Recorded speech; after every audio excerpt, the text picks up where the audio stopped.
Hello and welcome to the Clash of Clans World Championships Qualifier 4. It's day 2 and our clans are very much stuck into this weekend. 2 clans have been sent packing and 6 remain in the fight for the golden ticket to the World Finals. My name is Banks and I'm your desk host, and joining me on the desk we have Woody and Judo Sloth.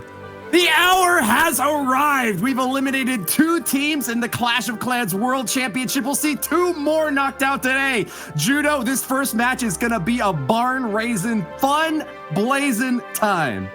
The bar is set very high from the first match. Newcomers into the qualifiers, Indian Clashers take on the almighty Tribe Gaming. Winner progresses to the playoffs, and the loser will move down to face Nova Esports. Yes, indeed. Woody, why don't you take us through what we have in Group B?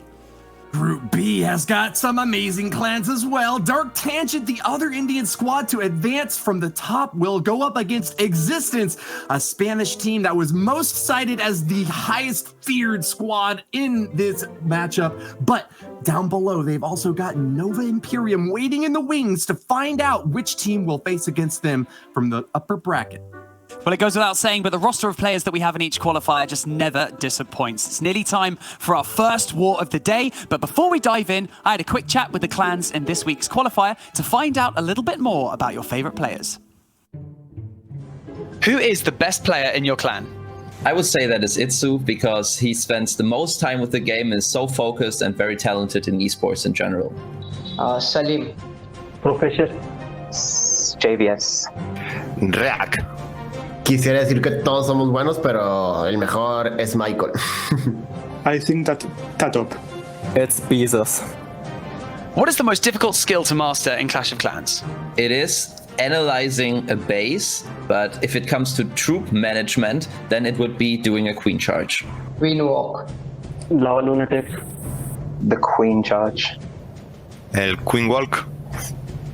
La habilidad de predecir hacia dónde van tus reyes, de meter una camioneta por una zona determinada, eso es lo más difícil de lograr, tener esa visión.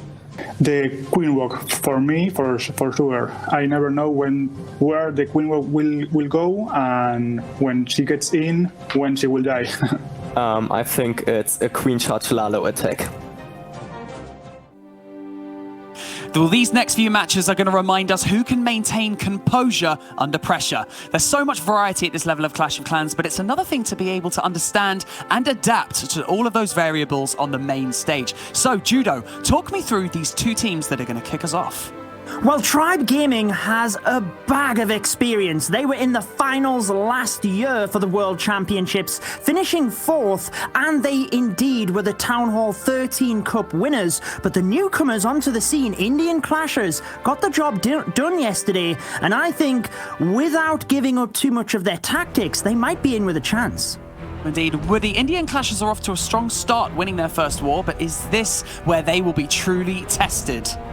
They certainly will be. They had a really high average destruction, above 90% in their war yesterday, but Tribe Gaming came way over the top with a 95.4% average destruction and a 60% hit rate to boot. They are definitely going to be a really tough team to beat, especially with Itsu at the helm. He's the captain of the squad and will be attacking very first here for this war. Remember, this is a double elimination match, but because we are in the upper bracket right now, the team that loses this one will still be in it. We're going to be starting off here with a hybrid army, 14 miners and 7 hog riders, a couple of yetis to provide some funneling right off the bat. Coconut Loon out there to catch any seeking air mines, and the healers are going to back up this Archer Queen as best they can, shoot get a few shots at this Royal Champion, and provide a perfect opening for the main phase of the attack. She will indeed walk straight into the base here, Woody. Beautiful funneling by Itsu with the Yetis. Now you see the Archer Queen directly onto the scatter shot with the little super wall breaker going all of the way to the center, just allowing the Archer Queen to get not only the clan castle troops, but she also has access to the town hall now, Woody, to ensure the first star. All experienced Clashers know that first star is important. You get the second star from earning 50% overall damage, and the coveted third star from total victory of 100% destruction. The winning clan will be the team that gets more stars overall, but if we do go down to a tie, it's overall destruction percentage that determines the winner. Itsu has a great opening early on here, but he's starting to run low on time. Already a minute and 20 into this attack and yet to deploy the main force of his army, but these troops can make a big impact on the base in a very short amount of time if you get the pathing just done perfectly. The funneling has just been awesome so far with the top right section completely annihilated. That's going to lead the Hogs on a clockwise path through the base from that 4 o'clock position all the way over to the 10 o'clock. As long as they can make it through these multi-target Infernos and Eagle Artillery, they've got a shot. But boom, bang, crash! Big giant bomb explosion and a bomb tower as well is dealing massive ground damage. Can they survive through this encounter, Judo? The Grand Warden's ability was used perfectly to allow them through the next giant bomb, the Eagle artillery fire, and a couple of shots from the scatter shot. A perfectly timed ability by Itsu with the Royal Champion's ability coming through as well. A beautiful freeze to help the miners through. He is getting close here, Woody. He has caught up on time. 40 seconds remain with a ton of miners. We might be in for an opening 3-star by Itsu. Fans of Tribe are already chanting triple in the chat. Itsu from Tribe Gaming with 30 seconds left has only got to face down a Tesla farm up top, and that's not going to be enough to stop these piggies. They're pushing all the way through the last line of defenses and crushing all resistance. Itsu from Tribe Gaming gets the first triple of the day. What an incredible attack! Such composure through the Queen charge to allow the pathing that you talked of, Woody, for the hybrid, ever so important. And getting the 3-star right out of the gates just puts the pressure onto Indian Clashers and really gives a confidence boost to Tribe Gaming. This has really got to have Indian Clashers worrying right now. Itsu makes some really risky plays. Yesterday, he actually had the lowest overall destruction of any member of the Tribe Gaming squad. The fact that he came in so strong early on to get a triple really puts their feet to the fire. Indian Clashers are going to have to probably get at least 13 stars if they want to keep pace against a Tribe Gaming squad with one of the highest hit rates in the competitive community.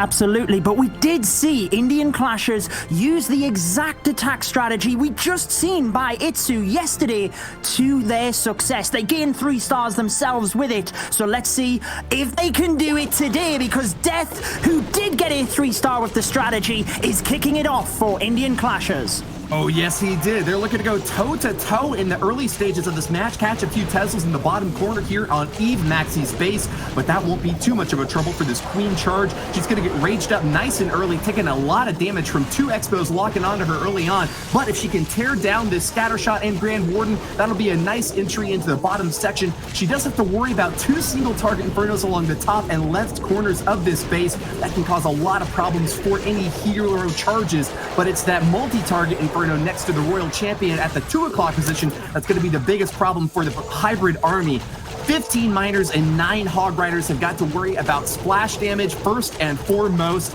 but with the Eagle artillery right next to the Queen, she is going to be the next to be targeted. Death has got a beautiful entry to this base and is starting off the main phase of his attack. Siege Barracks already dropped in there at the 8 o'clock position, Judo.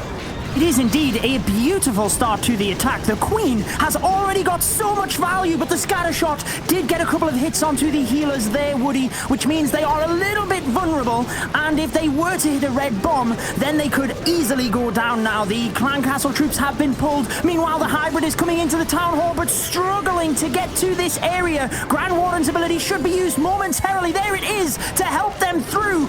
Death is still on a march through this base, trying to get the responding 3-star, and it looks like he could get it with heal spells left in the pocket.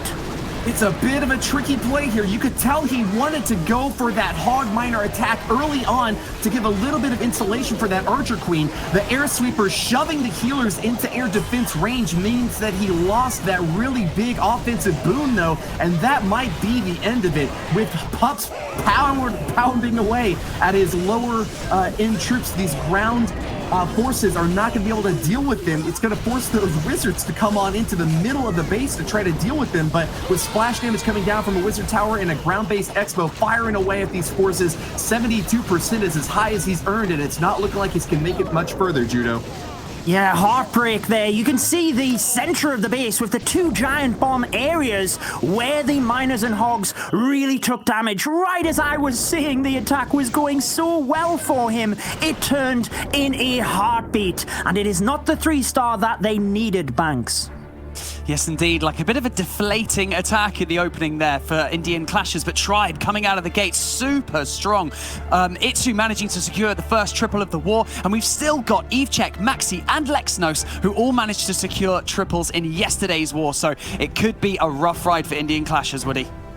That's right. We haven't seen a triple from any of the other members of the Indian Clashers. We were calling Death the MVP for this team yesterday based on his 3-star and his 1-star defense against the Silent Snipers. Failing to put that big hit up on the board early on really gives Tribe the position now to clinch it super early in this war. Eve Maxi might be the guy to get the job done. He pulled off a 3-star yesterday and is one of the most experienced players on this squad. He says he talks a lot in clan chat, so that really helps him prepare by bouncing ideas off of his teammates. This is a team that has been working together for many years and has a lot of experience collaborating for the best plan for this attack. Judah, what I'm noticing in this setup, though, is 38 Hog Riders eschewing the miners entirely to go on a heavy defense-focused assault. That could leave him a little bit light-handed for the heroes on the back end. That's why he's brought those 2 headhunters, and will have to focus his firepower on defenses that won't be torn apart by the Hog Riders. Yes, sometimes you can send the Royal Champion in with the Hog Riders, but Eve Maxi decides to use it as his hero dive, pushing the heroes in. I think he wanted the scatter shot though, Woody, in the center of the base. You notice the King and Queen just move on up to the top, and he hasn't quite got that. But with the Wall Wrecker taking down the Town Hall and the first star secured, the Hog Riders has an easy path through the bottom of the base, but that scatter shot in the center of the base looks deadly. It sure is. It can deal a massive amount of damage to any ground-based comp, especially when they're so packed up together like this. And with that scatter shot alive in the top right corner, it's going to be a hard call to see this go on. This Tribe Gaming squad has been together through 11 original team fights and now focused on this professional attempt to make it back to the World Finals. We know that they are semi-finalists from that grand stage at the ESL 1 event last year, and they want to make it back up to the top. Remember, this is a $1 million event, folks, and the top level of Clash of Clans anywhere around the world. This squad's got a ton of experience, but it looks like in this attack here and now, Eve Maxi is going to be left high and dry, keeping pace against an Indian Clasher squad, but is going to be dragging down the overall damage percentage quite a bit. This is actually going to be one of the worst attacks that we've seen from Tribe Gaming so far in this tournament, but plenty of wiggle room. He had the opportunity to make a risky play, stabbing in hard, but didn't work out this time. Great job on base construction to serial killer from the Indian Clashers. We all know that you have to take risks, Woody. Without risk, you do not often get the reward. Now, Maxi is a streamer in himself, and I have seen him use the lightning into Hog Riders to big success, but just didn't quite get it working on this base. And this is one of the advantages to the Hog Riders. You can notice the minion at the end of the raid just cleaning out the non-defense buildings. Because the Hog Riders clear them through, it means you can often drive up the percentage towards the end. I do note there's a Hog Rider left in the army, which Maxi now uses, but he just didn't really have anywhere he could get value from that. 80% 2-star, nothing to grumble about, but it does give Indian Clashers a little bit of a hope. Indeed it does. We're going to recoup from our loss there and take another look at the Indian Clashers. Even with a 3-star, though, that would not be enough to come back against a Tribe Gaming squad with an impressive 90% destruction average overall from those first 2 attacks. A little bit lower than what we saw from their battle yesterday, but maybe that's what you would come to expect from an Indian Clasher squad that had one of the best defenses. I think the only 1-star yesterday was against an Indian Clasher base. So you're really seeing the defensive prowess from this team on display here and now. So it's going to be up to 11 next from the Indian Clasher squad, moving in with, once again, the old reliable hybrid army. 11 is a soccer player outside of the game, so you know that he's got a lot of skills working in a team-based environment, and that's what you need to succeed at the top levels of Clash of Clans esports as well. Working together with your squad to find the right base designs to frustrate your opponents. Early stab at the Town Hall will get rewarded, even with a tornado trap spinning that Archer Queen right round. She gets drawn a little bit deeper into the base, but with only 2 point defenses fired away at her, the position's actually not too bad for 11 here. Yeah, I think it's pretty good actually that he found the tornado trap, because it means the miners and hogs, well, miners do not get attracted by the tornado trap, but it's a big deal for hog riders. He's already got that out of the base, so he knows he is not going to hit that. And like you said, with the town hall down, not only does it secure the star, it means the Grand Warden's ability can be used anyway. Now with the king, he's trying to set a bit more of a funnel here, but he's also having a bit of a dicey play with the queen, driving into the single target Inferno. You see the hybrid coming in from the top. Is it going to be the 3-star that Indian Clashers need, Woody? I also saw 2 Seeking Air Mines pop out onto the healers on that left side corner. He's got a couple of coconut loons that were trying to drag along the bottom left side, but they weren't enough to sweep for those mines, and this queen's going to have a bit of a struggle making her way through the bottom side of the base. As long as she can stay far away from those point defenses, though, and pop them down one by one, she might have enough hit points to make it all the way to the backside. Her healers have switched off of her, though, and that's not necessarily the worst news as long as she can take down the scatter shot at the bottom corner. She doesn't have any ability left, though, and with the skeletons popping away at her, it looks like she's one shot short, Judo. One shot, and it is so close. It could be the defining factor. You can see with the healers onto the hog riders, as you mentioned, Woody, it is keeping them alive. And with the Royal Champion's ability, he has to hold on to this. The Royal Champion's ability could take the scatter shot right at the end, brings in the supporting minion to try and help focus the fire of the troops into the base, onto the defenses. I think he could get it here, Woody. The scatter shot goes down. The Royal Champion is doing work onto the Expo. Indian Clashers doing what they need to do with the responding 3-star against Tribe Gaming. Fantastic footwork for that Royal Champion. Could have used that ability earlier on, but knew that he had to save it for that scatter shot out back, Banks. And just like that, Indian Clashers are back in this war. Just what we want to see in the opening war of day 2. What a fantastic attack there. I mean, there's not much more to say there, Woody. What a brilliant attack. 11 told us that he will never quit. As long as the war is still raging on, he will put his best foot forward, and that is exactly what we saw from the second hit by the Indian Clashers. A squad now behind by just a fraction of 1% relative to their Tribe Gaming opponents, and really showing up well in this second day. Tribe Gaming is certainly a strong squad, but they are not invincible by any means. They've had good performances in the Clash of Clans World Championship before, but have not yet qualified this year. They're making their stand here and now, though, and it's going to be Nick up at bat next. Nick is an employee at NASA, our literal rocket scientist, so let's see if those planning skills come to the forefront here with this next hit. It's going to be 2 Lava Hounds, a man born to fly in the skies. Nick has got 30 balloons to support it as well, not going for healers at all. We're going to see what we call a hero dive or Sui heroes, probably on the top left over here to open up this area and give an easy access to the base. When you have a Lalu attack like this, what are the things that most worry you on defense, Judo? Well, the Clan Castle troops can be difficult when you're doing a hero dive, but as you mentioned, with them taken down already, he can send his queen into the Town Hall, which is a big issue. At Town Hall 13, the Giga Bomb would take out all of the balloons, so by Nick taking that down straight away, it means he can use his Grand Warden's ability over the center of the base, probably to a scatter shot because you can see 2 of them, and another big threat is the air sweepers. But notice how the lava loon is now coming in from the top of the base, and the air sweeper is pointing in the opposite direction. Yeah, we've got one firing away at the 2 o'clock position, though. A couple of air bombs pop out onto the Stone Slammer, and that's not the worst news ever. It's going to keep his balloon safe from the rest of the traps in the base. Nice job popping down the air defense there and taking out a scatter shot in the top right corner as well.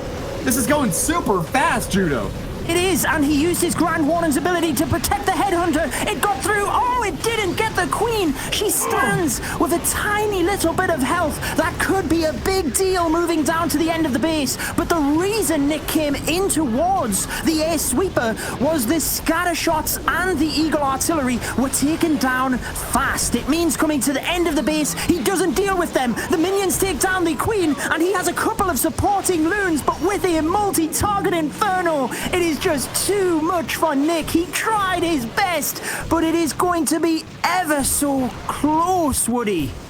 Yeah, it looks like it's going to be the 2-star, but a very high percentage one at that. Grand Warden's got some free sniping shots at the bottom of this base and will be able to take out some additional collectors, but that single target Inferno is going to be too much for him to deal with. Long range and heavy heating blast from that last defense. Great job to Nick here, but came up a little bit short at the end. Still, this percentage destruction is going to put Tribe even further ahead in that race. And if it comes down to it at the end, they have got to be patting Nick on the back for getting so many of these buildings torn apart. Indeed, and with the balloons, it's very similar to what I mentioned with the Hog Riders, that they take out the defenses, allowing you to clean up the buildings. But as good as the percentage is for Tribe, you've got to question, is the momentum in Indian Clash's favor? I know they are behind on percent, but leading out of a 3-star, that could be really advantageous for them. Looking at momentum, certainly would have to agree with you there. A 92% destruction average for Tribe Gaming is certainly within reach for the Indian Clashers. Even without a 3-star, if they are able to put up some really impressive hits like that, just one slip up from the next 2 attacks by Tribe could put them behind in percentage overall. Next hit is going to be coming in from Drag of the Indian Clashers. He plays lots of mobile games, including Clash of Clans and Brawl Stars, so he's got broad experience on the device. He's got fast finger work, and we're going to expect to see him playing really adaptable in this next hit. He's brought 9 dragons, though. The mass drag hit with 7 bat spells. A drag bat, as we call it, is going to help him along the backside of this base. Expect to see those bat spells used against that single target Inferno and maybe even Eagle Artillery on the other end once he clears this opening side on the top.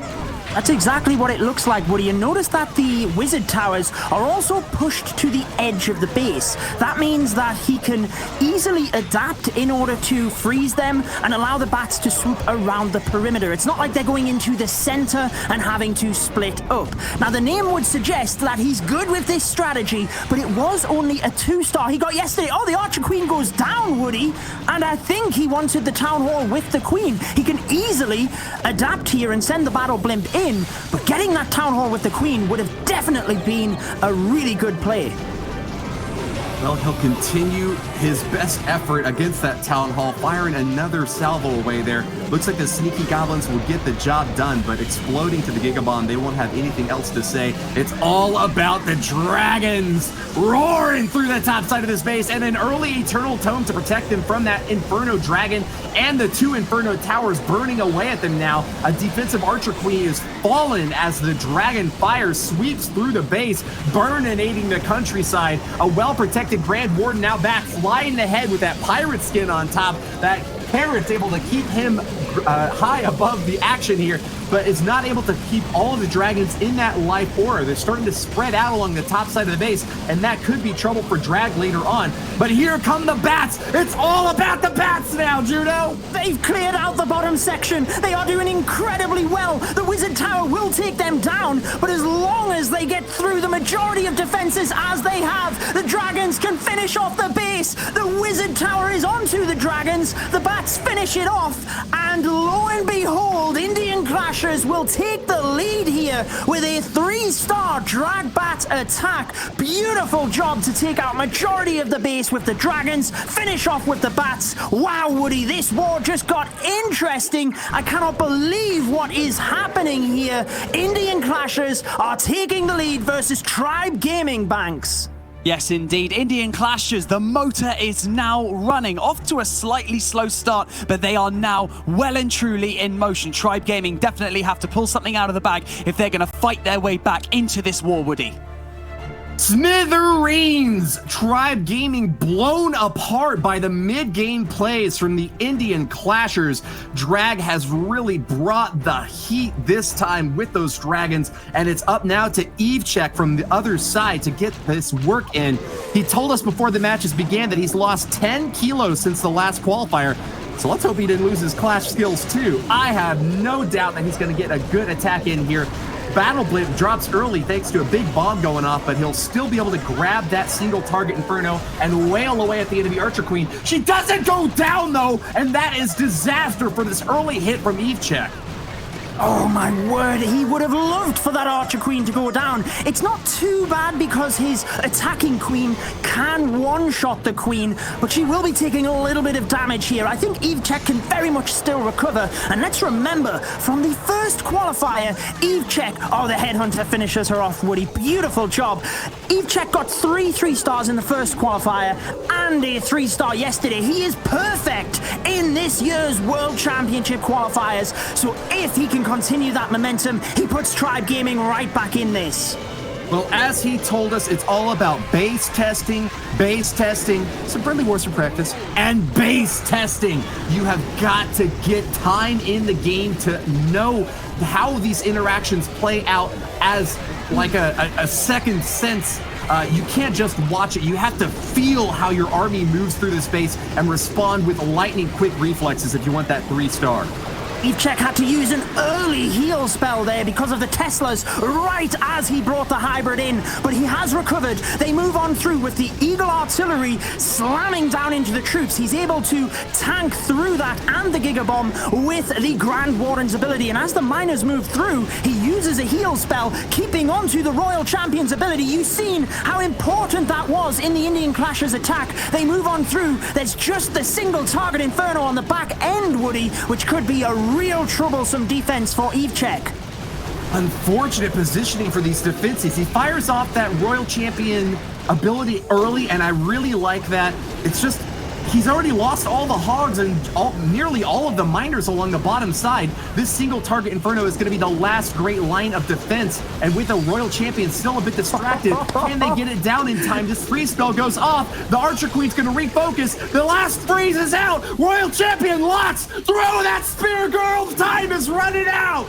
It doesn't matter. The Royal Champion can go down. Evechek has the Queen, miners, minions, wizards, everything closing in at the end of the attack. The miners just need to lock onto the single, and he is good as they get in there. Oh, there's a giant bomb, but it will not matter. Healers are there. Tribe Gaming are right back in this with another 3-star. Wow, this war is incredible, Woody.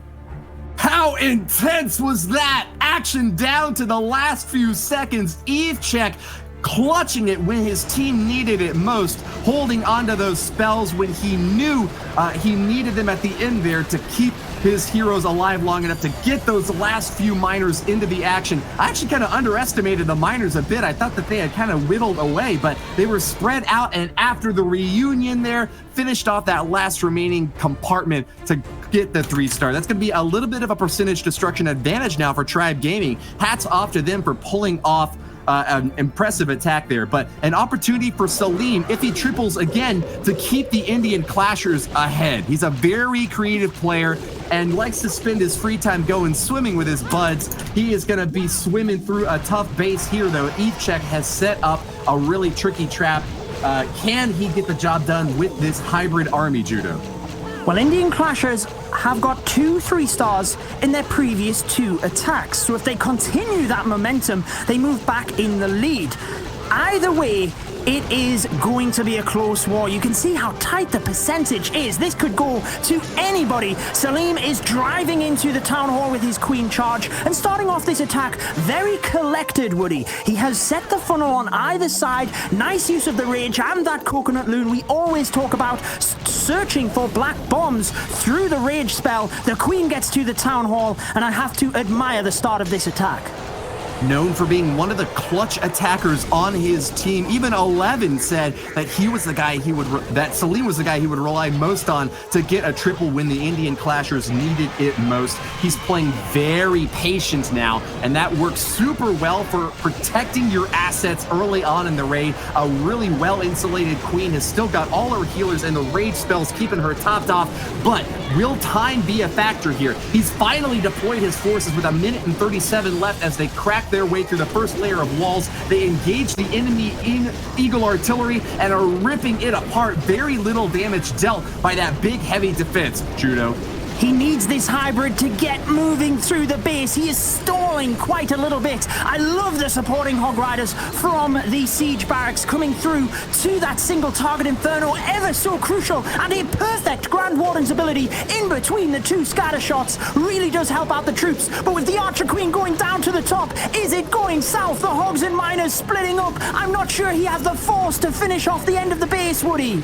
The Hogs and Miners reunite in the bottom corner, but a multi-target Inferno Scattershot Bomb Tower Royal Champion, that is a massive roadblock for him to finish off against, and these Hogs have taken a huge amount of damage. No heal spells left in his arsenal. Salim is doing his best to keep these forces on target, but he doesn't even have any hero abilities left either. The Royal That's gonna Champion. leave him really light-handed to deal with the last line of defense, Judo. Oh, the Royal Champion steps up. If only the healers were on the Royal Champion, he might have had a chance. The multi-target Inferno is the major defense here. The Miners caught on the outside. I'm not sure if they can get through, Woody, in time for the multi. It's going to be close. Time will tell. 15 seconds. Can they do it? He has wizards to support. Healers still there. I'm not sure. Time is ticking down. Oh, my word.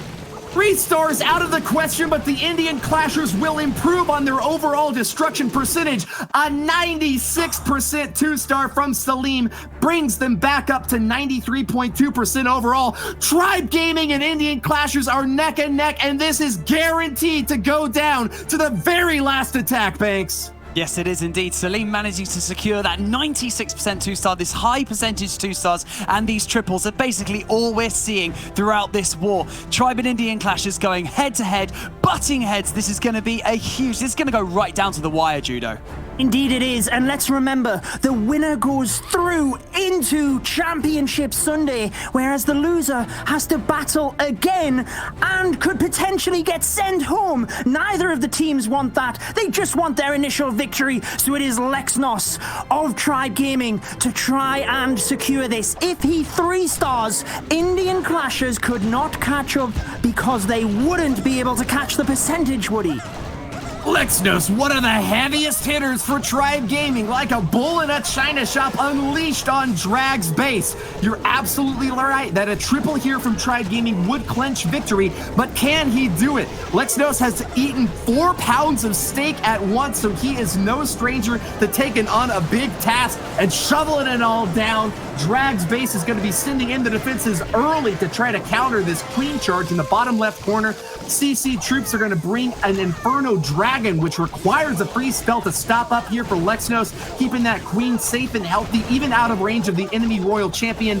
Good positioning there from Lexnos. He's going to have a lot to be happy about later on in this raid when this queen is still firing away on all cylinders.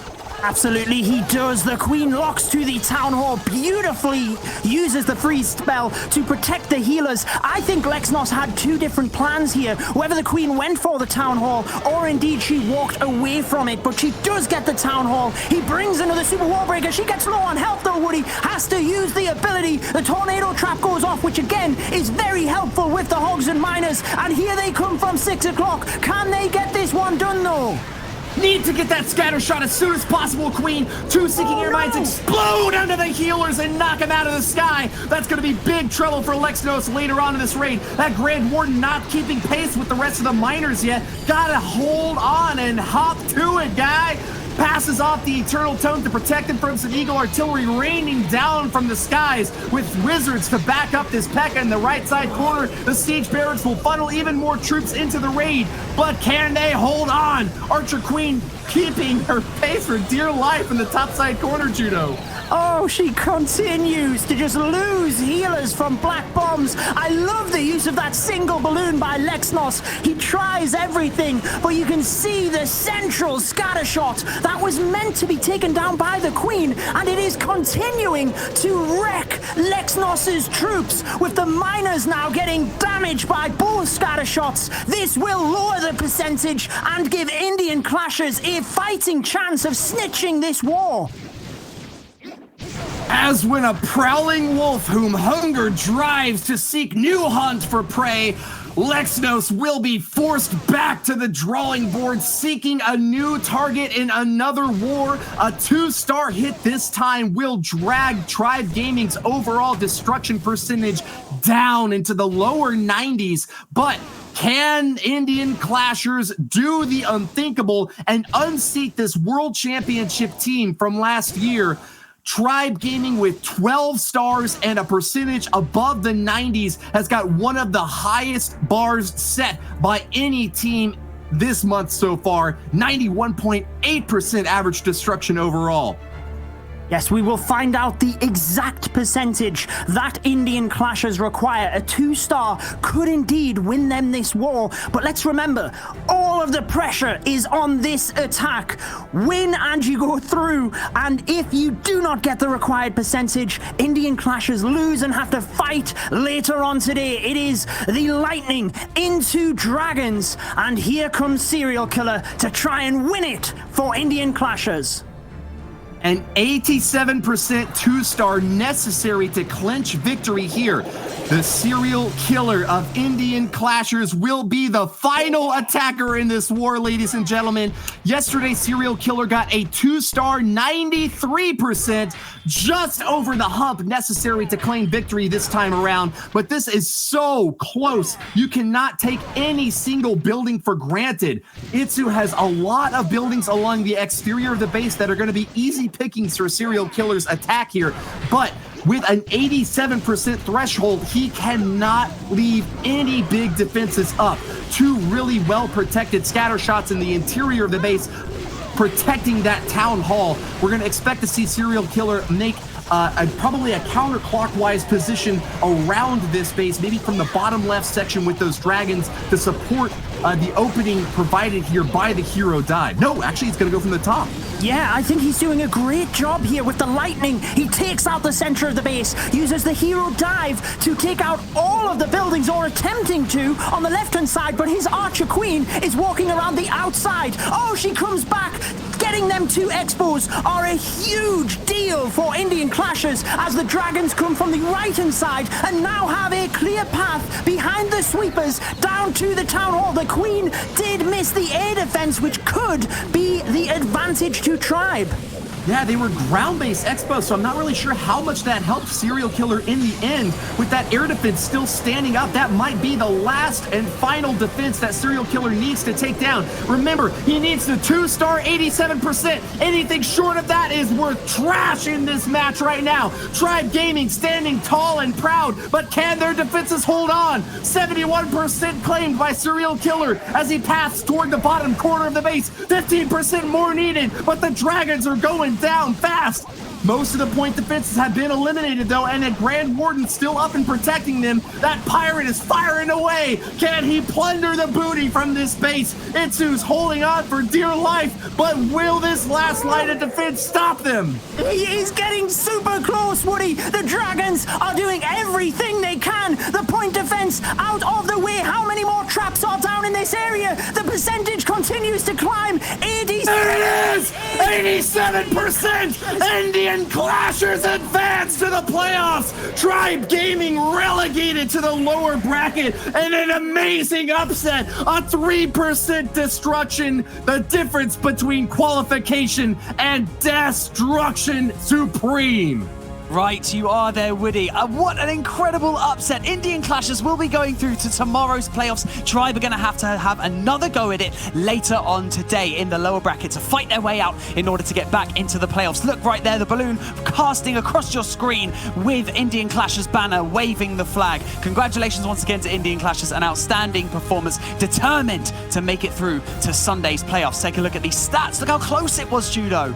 Oh, what an exciting war, Banks. This was incredible. Exactly what we expected from this matchup. Such high percentages throughout, but it was Indian Clashers that were just that little bit better today. My heart is pounding out of my chest right now. Thanks.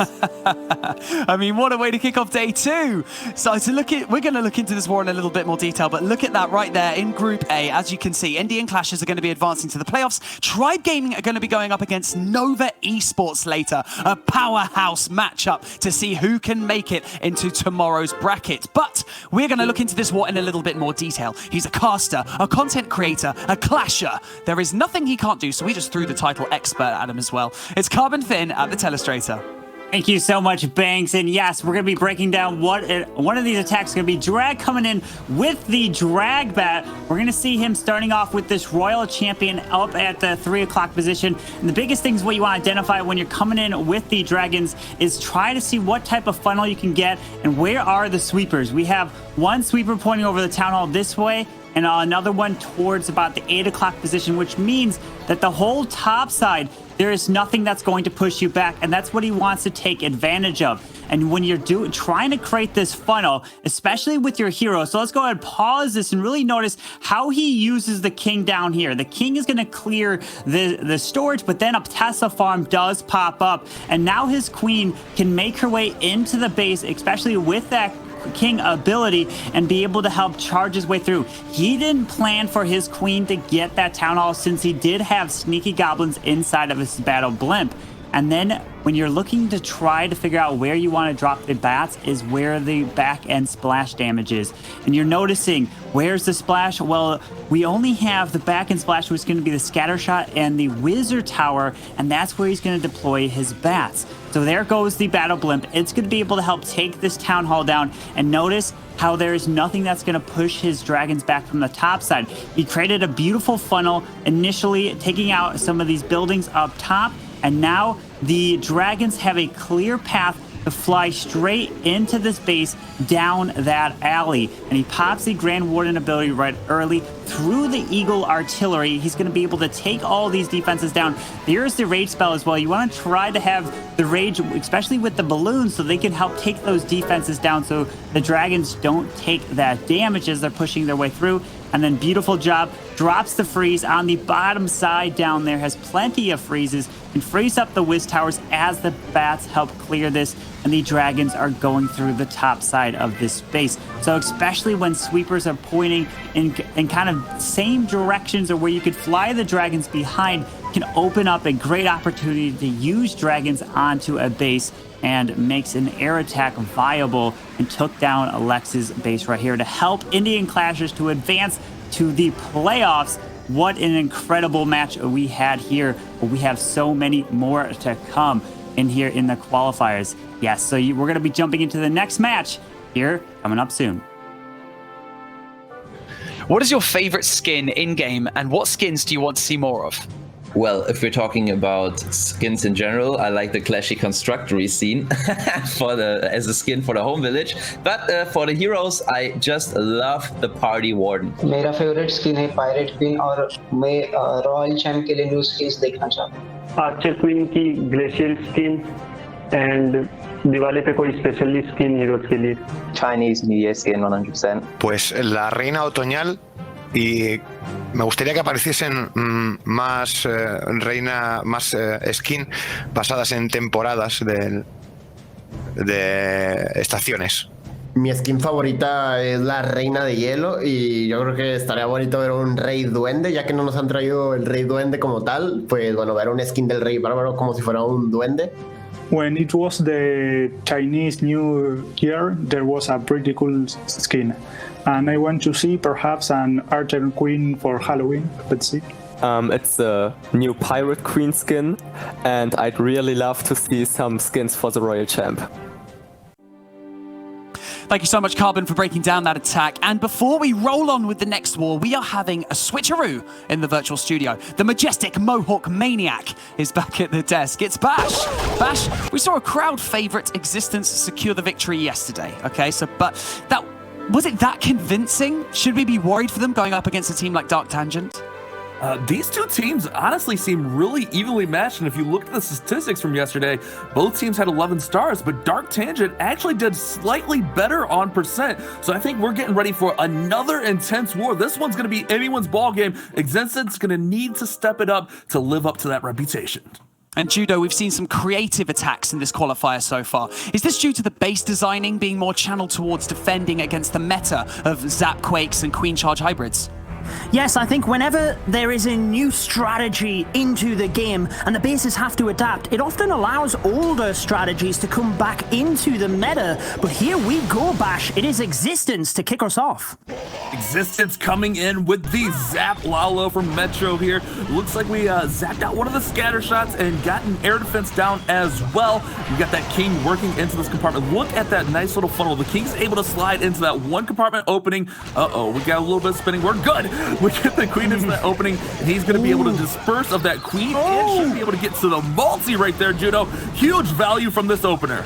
Huge value, but the defending Queen pulled the Archer Queen over to that section. He did not want that. He wanted his Archer Queen down towards the Town Hall. Now, Metru has to adapt here and make sure to send his Queen further up. He's probably now going to have to Lava Loon into the Town Hall unless he uses a Siege Machine. So quick adaptions, and let's see how it turns out, Bash. I see exactly what you mean there, Judo. You're right. Another issue here could be that defending Clan Castle, whatever is in there, may slow down this Lava Loon portion. He does have a blimp selected, so it'll be interesting to see what is inside that blimp. If he'll send the blimp right at the Town Hall and then maybe stick to the original plan. But this Queen is still charging right on through here. Eagle shots coming in, forces out the ability, and she goes down! Judo Sloth! She goes down from the Eagle. Oh, the automatic ability is not enough if the Queen doesn't have enough health. The attack is going from bad to worse. But here comes the Lava Loon in from the bottom. Are there headhunters in the Clan Castle, Bash? No, I don't think there are. That is a savior for the Grand Warden. But everything moving in each and every direction here. There are a couple of headhunters forcing the ability, but it was right in the nick of time here. Oh my goodness, that was intense.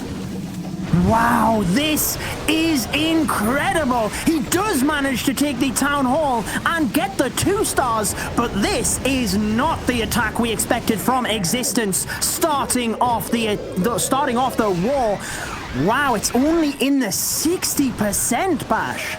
Definitely not how they wanted to start this one. Those headhunters out of the Clan Castle and that Inferno Dragon were just rough. I see exactly what you meant there. He wanted that Queen to go down towards the Town Hall. She would have dispersed of the Clan Castle troops. She would have probably even got out the Town Hall, and then he would have had a nice path through the base for his Lalo. But man, a 64% 2-star, not the way that Existence was looking to start this one off, Judo.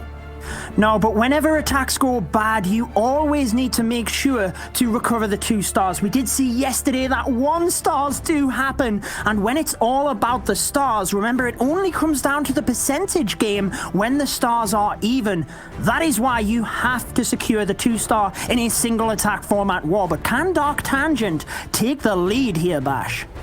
They're gonna look to a 64% 2-star. You'd think they would love to capitalize on that, and it looks like we have Zap Dragons coming in. We got 9 dragons and 14 balloons, so heavy loons on this attack. We got the scatter shot already taken care of, and an Electro Dragon setting the funnel right here. We'll have to see if we try to get these heroes maybe in towards that Town Hall, or we're just gonna send the dragons full out. We're going right at it, Judo. Dragons at the Town Hall. Let's see how this goes for Master Atif here.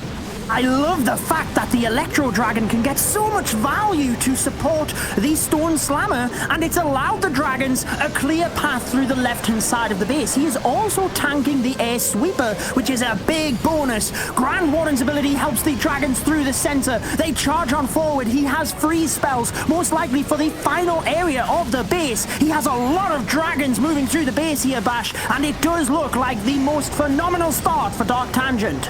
Oh, the heroes pull out that Lava Hound out of the Clan Castle, however, so those dragons are going to be distracted just slightly as they're moving into this base, and they actually pull away from the Queen, away from the Royal Champion, but here they go. They're back into it. They're raged up. They're getting those defending heroes down as the King and Queen work through the top side of the base, and here comes that Royal Champion for support. This is looking like a really good start. Can he get through this last portion? One more free spell, and hero ability still in hand, Judo. The hero abilities are going to be the MVP here. The fact that he has the Queen and the Royal Champion ability, the E-Drag still at full health. Bash moving through the base. Royal Champion might be going down to the single, but the freeze spell comes in, freezes the defense, closing in on the final buildings. Dark Tangent will be taking the lead, and let's see if they can join their Indian counterparts in the playoffs. What an incredible start to this war. It is advantage to Dark Tangent Banks.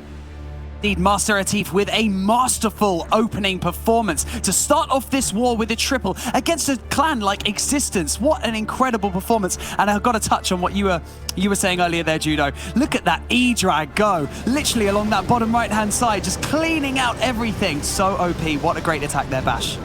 That E-Drag stayed up through the whole raid. E-Drag MVP? I'm not sure those heroes came in clutch.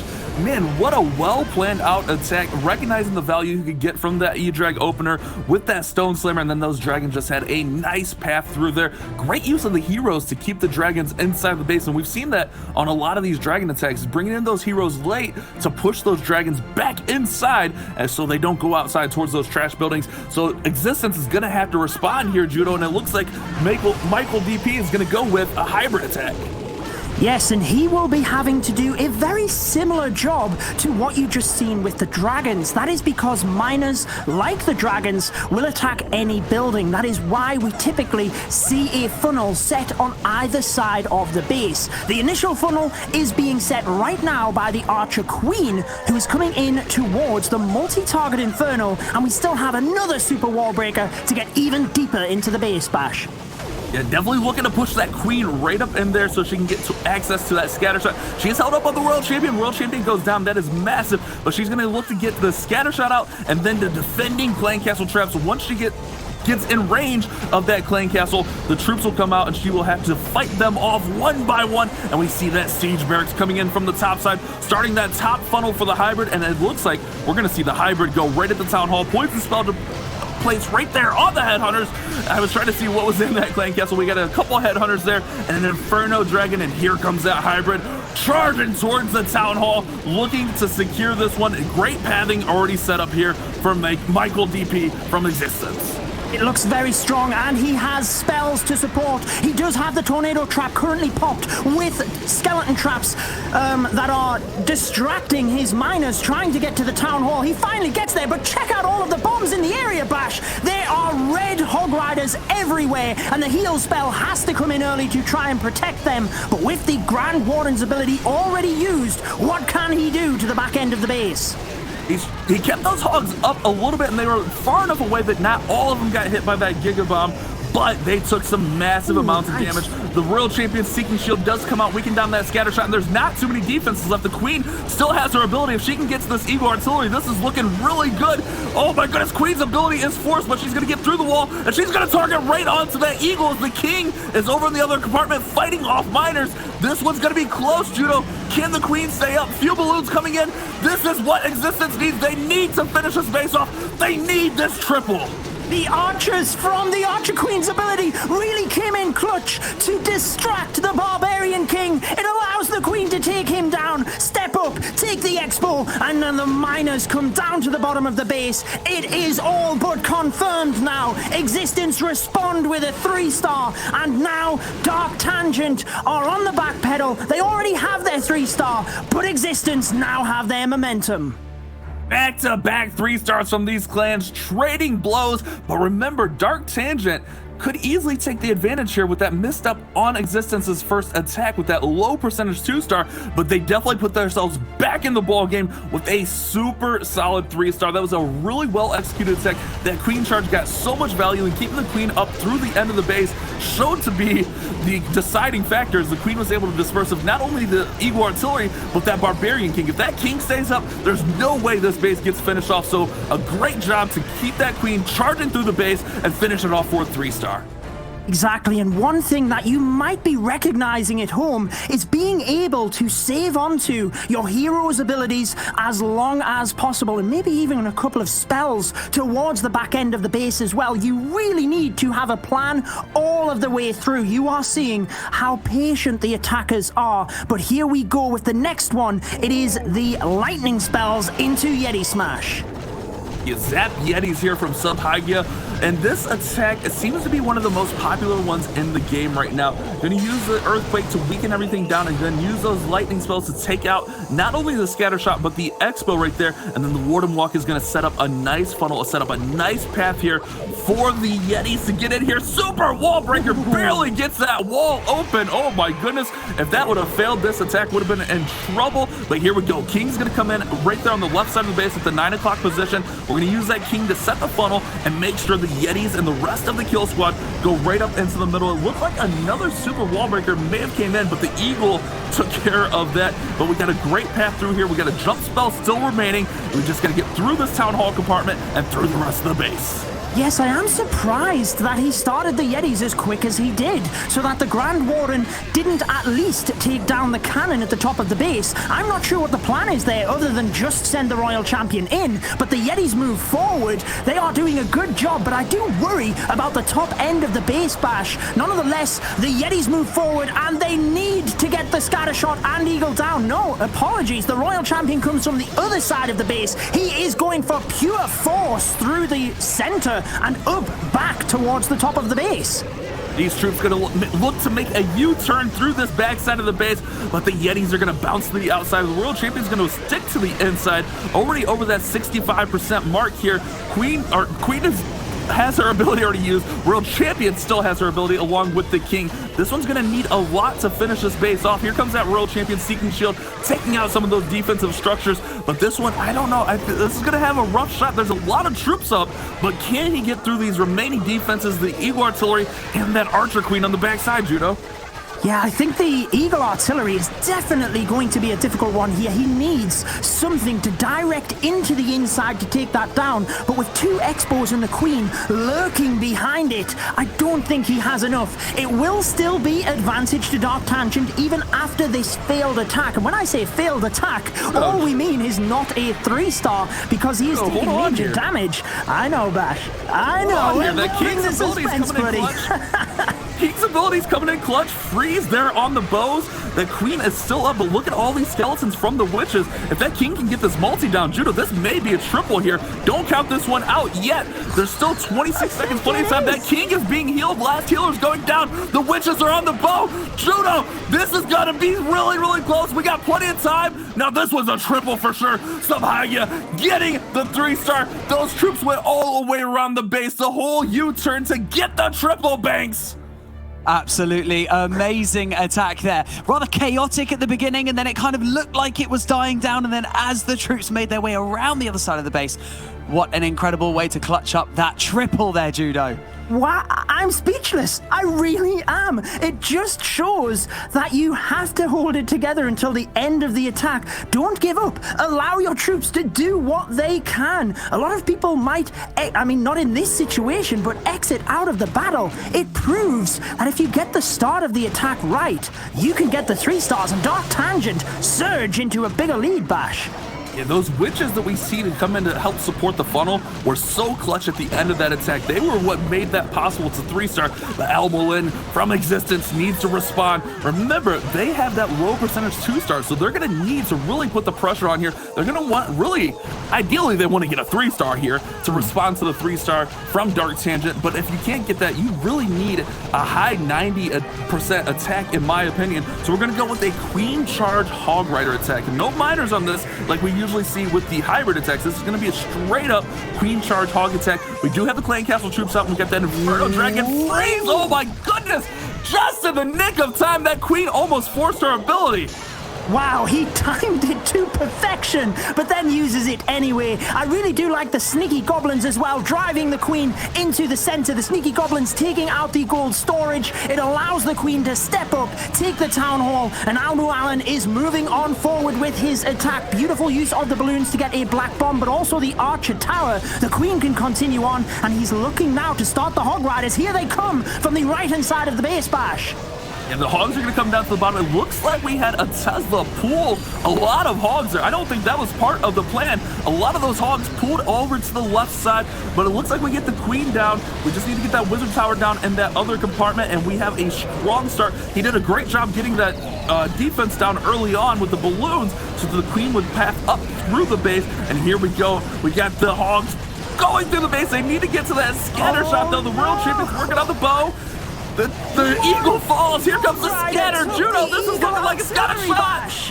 One hog rider took the eagle. That could be the difference maker. As they move forward, the royal champion is in there, and it is indeed a 3-star by existence. Wow, this war is just as impressive as the first one, as we knew it would be. A 3-star by existence keeps the pressure on Banks. This is incredible. There, Judo. What an amazing turn right there from Almu, keeping this war alive just about. It's just that opening attack that could potentially be dragging their percentage down, so we just kind of have to see what happens. And if Dark Tangent can keep up the way they're going, we're on for a really high percent. I mean, I don't want to say the word perfect war, don't want to jinx it, but I kind of already have, Bash, so help me out here. Yeah, Dark Tangent, they've looked really strong. These teams are trading blows back and forth. We said these teams were pretty evenly matched coming in, and we're seeing that on these past 4 attacks. 3-star after 3-star after 3-star. Dark Tangent going to look to keep the pressure on with this next attack. We're going to have Piyush coming in with a dragon attack. Zap dragons coming in, and we have that clone. We got the clone in there, Judo. I love watching this. Going to clone an Electro Dragon and balloons out of that blimp, and then use the dragons to take down the rest of the base. Let's see how this one works out. Well, he uses the lightning spells in the center, and I know you're a fan of the clone. I heard you yesterday in Dark Tangent's War. They used it to big success, didn't they? So let's find out if it is going to reward them today. I love the pathing he has here, Bash. With the battle blimp coming in towards that area, you might be able to see there's pretty much nothing left across the 6 o'clock area right up to the center of the base. Yeah, but we did pull out the clan castle, and those headhunters were able to slow down the Electro Dragon as he was stuck on the Barbarian King. He did not get the Barbarian King down, so that's going to hold things up here as he uses a baby dragon to disperse of those headhunters down at the bottom side of the base with great recognition. Those headhunters were out, didn't want to start the rest of the attack without dispersing of those, and Piyush had a 3-star yesterday, and if I remember right, it was with a similar attack. So let's see what we can get in here. We got that baby dragon starting, we got a regular dragon just helping set that funnel, and we should see all those dragons fly in right towards the town hall, and we'll have those heroes come in and support late. Great value, great start to this attack. Can he finish this base off? Well, he's off to a good start, but like you said, timing might be the issue here because he has spent a little bit of time with the Clan Castle troops. It was actually the Super Witches that he used yesterday, so clearly a versatile player. However, we did see a lot of Electron attacks by Dark Tangent, but in this one, the dragons move to the Town Hall, and a Grand Warden ability catches every single one of the dragons in that area, Bash. Yeah, I guess I had my players mixed up. That happens from time to time, but Town Hall goes down, and here we go with those heroes going to push the dragons still back right in through the base. But look at that army camp right there at the 12 o'clock position, the very top of the base. Nothing capped that army camp. He does have one archer left over, so maybe send that archer to get that. And here we go with the dragons finishing off that single inferno, and here comes that royal champion. She's going to work her way into the scatter shot. This is looking really strong. Still has a free spell. We got a multi-inferno. We got the royal champion, and we got an air defense on the backside. Judo, can he finish this base off? Looking really good. I think the word you are searching for, Bash, is 3 stars for Dark Tangent. 35 seconds remain with the Royal Champion's ability to ping through the defenses. Dragons everywhere. This one is all but confirmed for me. As the Queen can finish up the defenses, he just has to allow the rest of the troops to, oh my word. That army camp that I mentioned should be okay. It's going to be close. Oh man. Ooh. He had the archer. He could have put an archer on this. 5 seconds. Oh, He's no. looking like he's got enough time. No. The royal ship. Oh no, maybe not. No. Royal ship. Oh my goodness, she doesn't one-shot it. It's a 99% 2-star Banks. It was so close to a triple.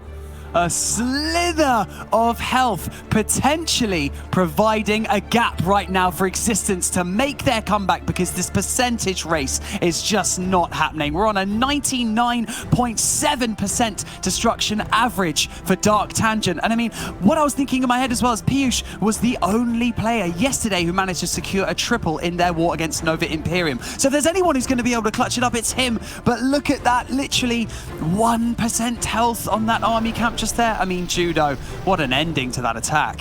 Oh, you couldn't write it, Banks. You could not write that. The screen zoomed in. We couldn't see it. And then just as we zoom out, Bash might have called it, but I was too excited with the attack. Dark Tangent drop a single hit point out of 3 attacks. Let's recall, that is an incredible performance thus far, and it means they are still in the lead, but Existence could now get a 3-star and overtake them, Bash.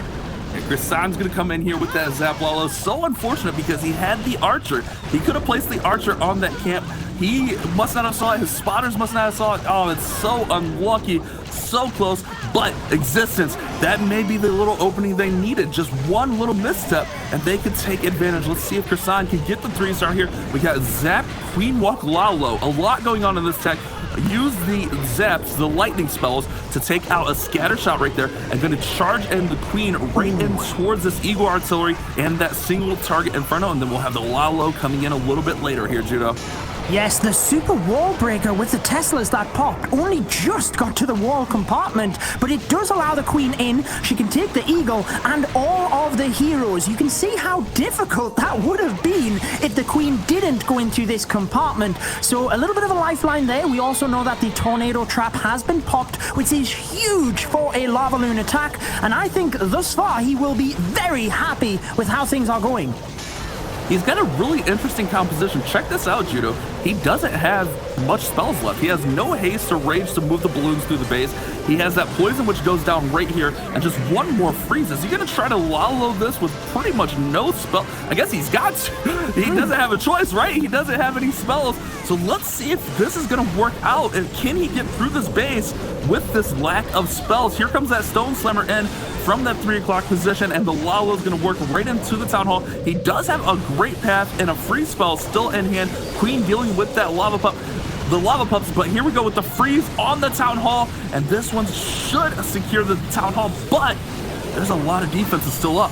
There certainly is, Bash. He had to use the freeze in order to get through the Giga Inferno, but wait a second, has he popped it too early? The balloons, the sweeper pushes them back, Bash. That was pretty fortunate for Existence. He might still be within a chance here because there is no splash damage left in the base. Yeah, great recognition that he didn't need a ton of spells. That sweeper helped out so much. He did lose a few balloons, but he could have lost that whole pack, and all that's going to be remaining is this Archer Tower and cleanup. What an attack.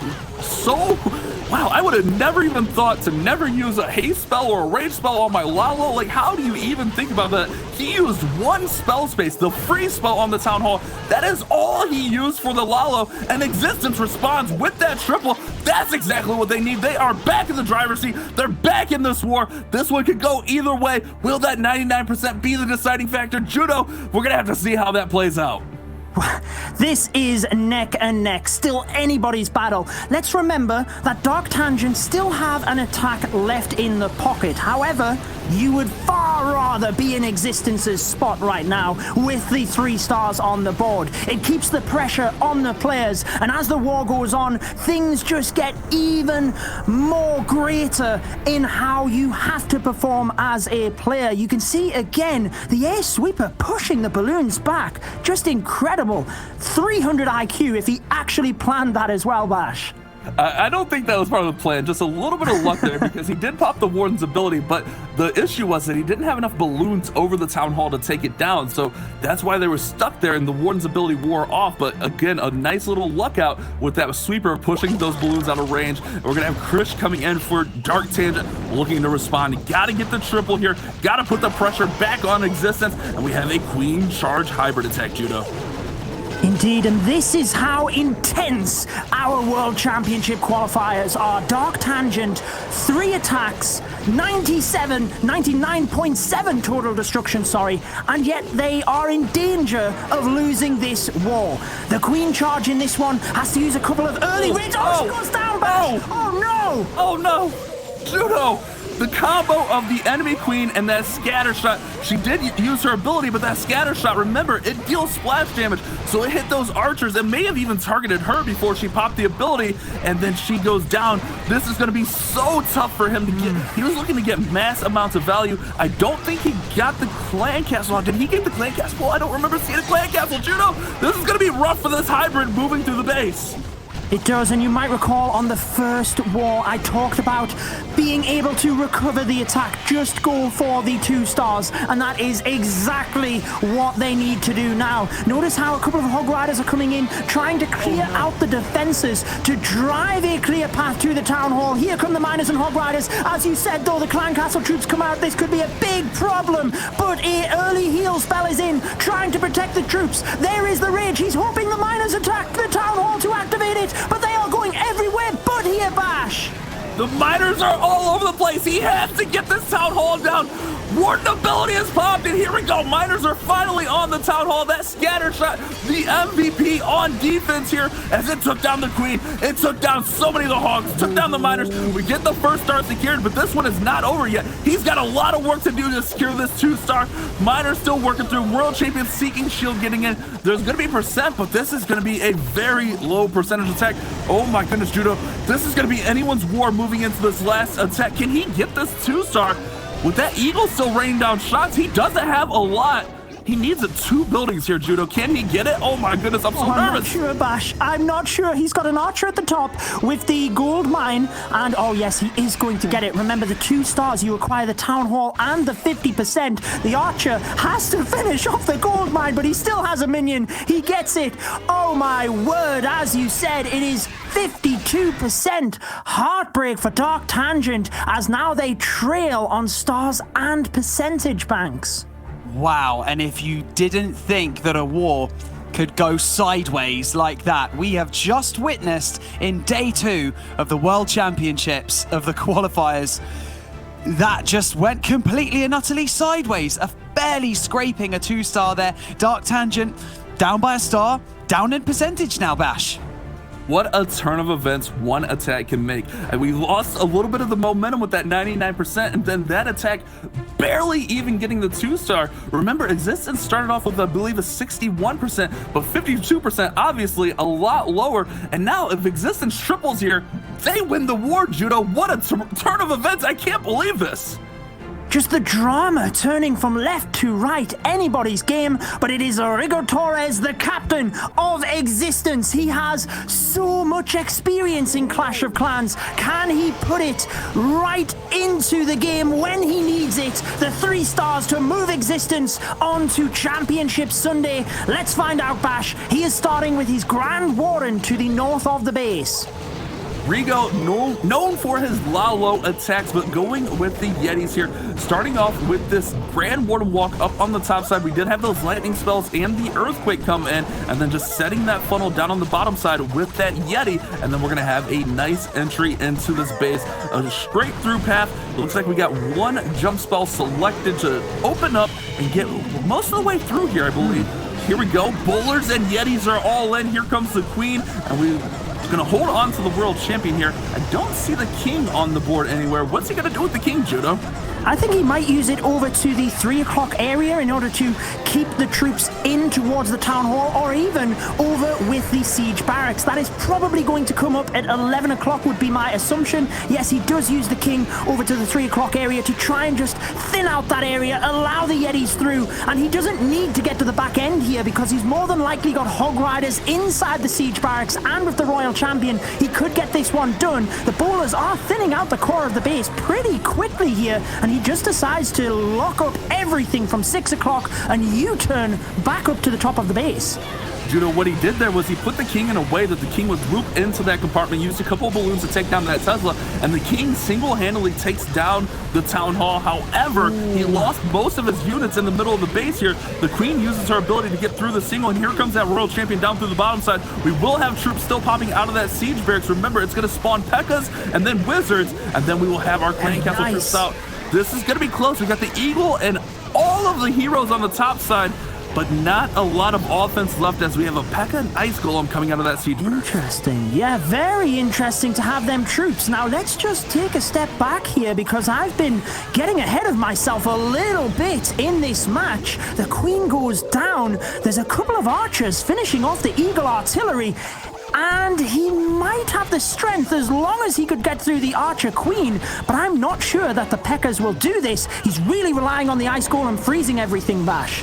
Yeah, he's got the Ice Golem that'll still pop that freeze, but he's got a lot of wizards in there. There's a good handful, but he's got to deal with 2 other heroes, 2 really strong heroes, and that Ice Golem went off to the left-hand side. This is going to be a really good percentage attack, but Got a lot of wizards, Bash. The wizards need to step up now, but there's a mortar, there's a bomb tower. You can't help but think that it's just going south that little bit. He is so close. I really like the use of the Ice Golem and the P.E.K.K.A. Definitely a unique decision that nearly paid off for Torres. He keeps the percentage high, but it does mean that Dark Tangent, could they take it here? I'm not too sure. We'll have to find out if the 3-star would indeed take them ahead on percent. I'm trying to do math in my head, and I think Dark Tangent might be slightly out of the percent, even with the 3-star here. I'm sure we'll get that information slightly soon here, but I think they're going to be slightly out of percent range, even with a 3-star 100%.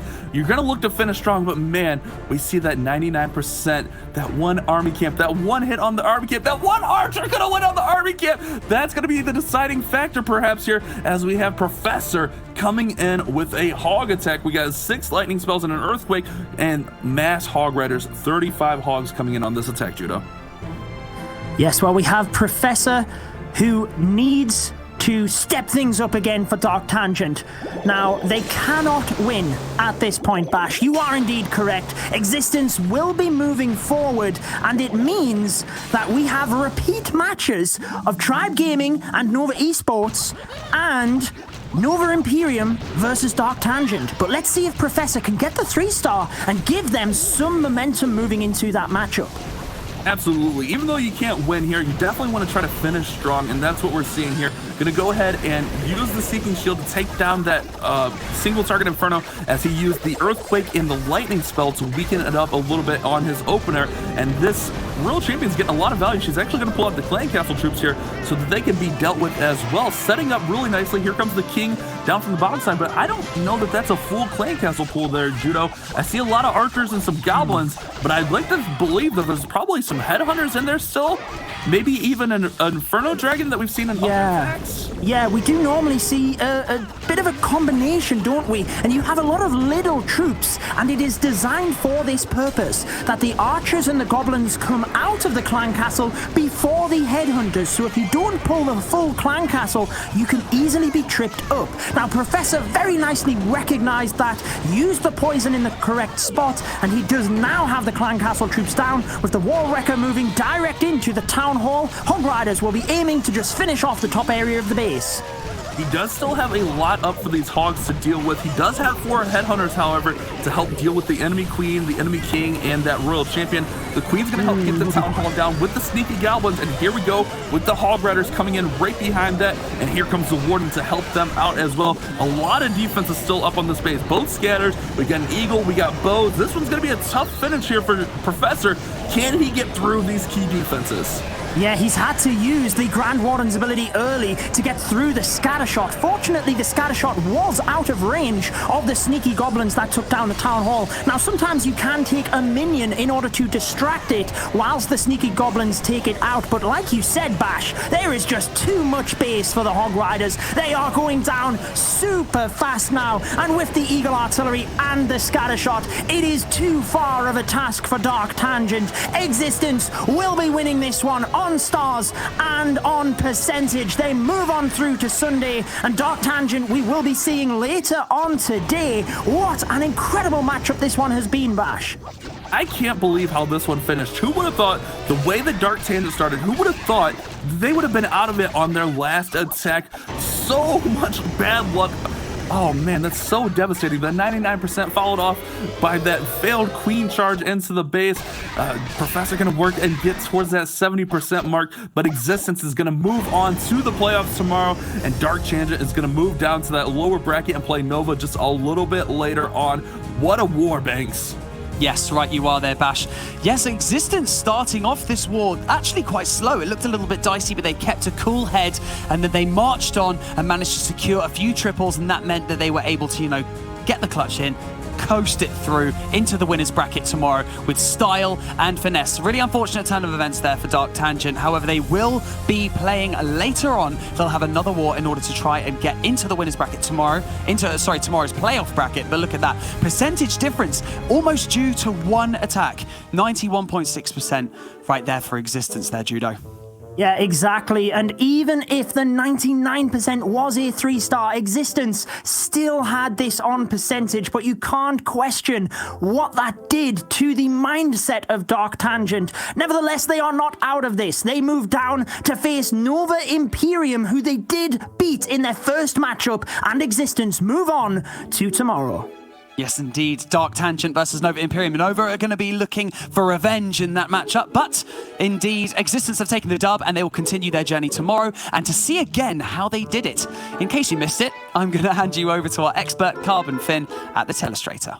Thank you so much, Banks. And yes, we're going to break down Existence attack. Christian coming in with the amazing Zap Queen Charge Lalo with no spells other than one freeze for the Lalo. Absolutely incredible. We have to break this one down. Starts off with the lightning onto this air defense. And why is he taking out the air defense scatter shot right here? Well, because he's going to walk the queen towards the edge of this weight right here, and he doesn't want the air defense to hit his healers. And let's take a note. Why is he going in with no spells part of the Lalo? Because look at what the queen can grab. She can grab the Archer Tower, Eagle. She can grab all the defending heroes through her charge. And what is the real threat on the back side of the base? Well, he's got the Town Hall, which is going to use the free spell. The air defenses, which he's got as well over here, but there's really nothing other than those in the Wizard Tower, but the Lava Hounds can tank everything, so the balloons can move casually through, so that is why he doesn't need those spells to push those balloons through, since both scatters are going to be down. Eagle Artillery is already gone. Inferno Towers are set to single, so it's not like the splash damage is going to do too much to the balloons, because it's not there. As the queen is charging her way through, Royal Champion is going to be able to come through on the top side, help take down that air defense, and that queen under the raid spells is getting all the value here in the core. And he does also pull the clan castle with that queen charge, so he can kill that off with the poison spell. I was a little worried, did he have to use the free spell to freeze up the headhunters? But in the end, he didn't actually need to do that. And let's take a note of this Lalo. And so we're going to go ahead and pause it right here and look at what is left on this base, right? Everything on this top side is gone, and now it's just over here, and there's not too many things that can threaten those loons as he's flying his way through. As I had mentioned earlier, he's pushing his way with that Stone Slammer, and it's going to be able to make his way to the Town Hall. And there is the freeze because of the splash damage on the balloons. And what he's trying to do, you notice he doesn't pop the Warden ability right away, right? Not right away when the Town Hall becomes active again, once the freeze wears off. He wants to outlast that Town Hall Giga Bomb, the explosion. But look at this right here, the unbelievable, the sweeper just pushes those balloons away, and the balloons do not get hit by the Town Hall Giga Explosion. So he was just a bit early with that Warden Eternal Tome, but there's nothing that's threatening those balloons, so they could just casually fly through. Unbelievable identification with this hit, and look at this. The Queen is still alive in the core of the base, and she is moving through. She can help clear anything she wants, but she's going to be able to help clear it up. The balloons, minions, and everything get the 3-star for Christian of Existence. Absolutely beautiful attack. You don't see anything like this all too often with just the one freeze for the Lalo. And that helped Existence moving on into the playoffs for tomorrow. But this next match is going to be the elimination match, and whoever loses is going to be out, which is going to be between Tribe Gaming and Nova Esports. What is your favorite thing about your teammates? That they are not just partners in esports, but also friends that I can talk about anything with. Coordination and potential. सभी की सभी बहुत ही cool रहते हैं, कोई भी लड़ता नहीं है कभी भी. I like the chemistry you have. Like you just can't find it in like most teams. Just like a group of friends more than just teammates. Creo que somos un equipo muy unido. Eso es lo mejor, el compromiso. Que durante una llamada, una guerra, podrá ser una guerra súper importante, la más complicada que hemos enfrentado nunca, y estaremos siempre riendo, bromeando en llamada y pasando un muy buen rato como si fuéramos unos grandes amigos, que realmente lo somos. Oh, we are a great team. We pass all the days together and we laugh all day. Yes. That we are not only teammates, but we became real friends during the last year. Thank you so much, Carbon, for breaking down that matchup. And we've had some stellar performances already. The prep that goes into these wars is reflected in each attack. And joining us now on the desk is a caster who's had a lengthy history with Clash of Clans. And when he gets on a roll, get out of the way, because nothing's going to stop that train, because it's Woody. Welcome back. It is now time for the lower bracket. And our finalist from the previous qualifier, Nova Esports, could be knocked out. What do you think about that? I think it's incredible. We've got an awesome rematch ahead of us. This is 2 World Championship qualified teams that are going head-to-head twice in the same month. Christmas has come early. I'm ready. Yes, indeed. And Bash, this is when the qualifier gets interesting, because the golden ticket war is only 1 day away. Now, this is where fighting through CWL and ESL play has got them, but how much would the nerves get to you? Well, for me, I would buckle under the pressure, but these are 2 of the most experienced clans in the game. We've seen Tribe Gaming in numerous amounts of events. Same with Nova Esports, the defending world champions. Yes, they have a little bit different of a roster, but you know that they're not going to recruit people that are going to buckle under the pressure. But remember, yesterday we saw this exact matchup, and Tribe looked commanding. They won that war 13 stars to 10. So Garrix from Nova Esports going to look to start off strong and put them into a different starting spot here, Woody. This is the story that we've seen from Nova Esports in virtually every single qualifier they participated in. Failure in their first match, kicked down to the lower brackets, and then an overwhelming response to blaze through to the playoffs. It is going to really be a big upset either way that Nova Esports or Tribe Gaming are going to get eliminated in the group stage.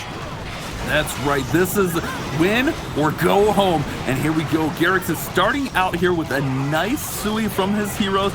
Already pulled out that tornado trap there on the left side. The Queen's going to try to get in here and get down that Town Hall with that Ice Golem. Going to freeze right here, but doesn't really get too much value on the freeze. It's just going to hold up the King, and we have that Royal Champion on the right side doing her best to get as much value. Recognizes that the King's going to come over to the Queen and pops the Queen's ability to get that Town Hall down. 1 star already on the board, and this is looking like an amazing opener here for Garrix. Getting that Town Hall down, getting that bow down. Queen got amazing value, but there are still some key defenses here. We got 2 scatter shots. We got an Eagle Artillery, not to mention the Archer Queen, the Royal Champion on the backside, protecting single target Infernos, Woody.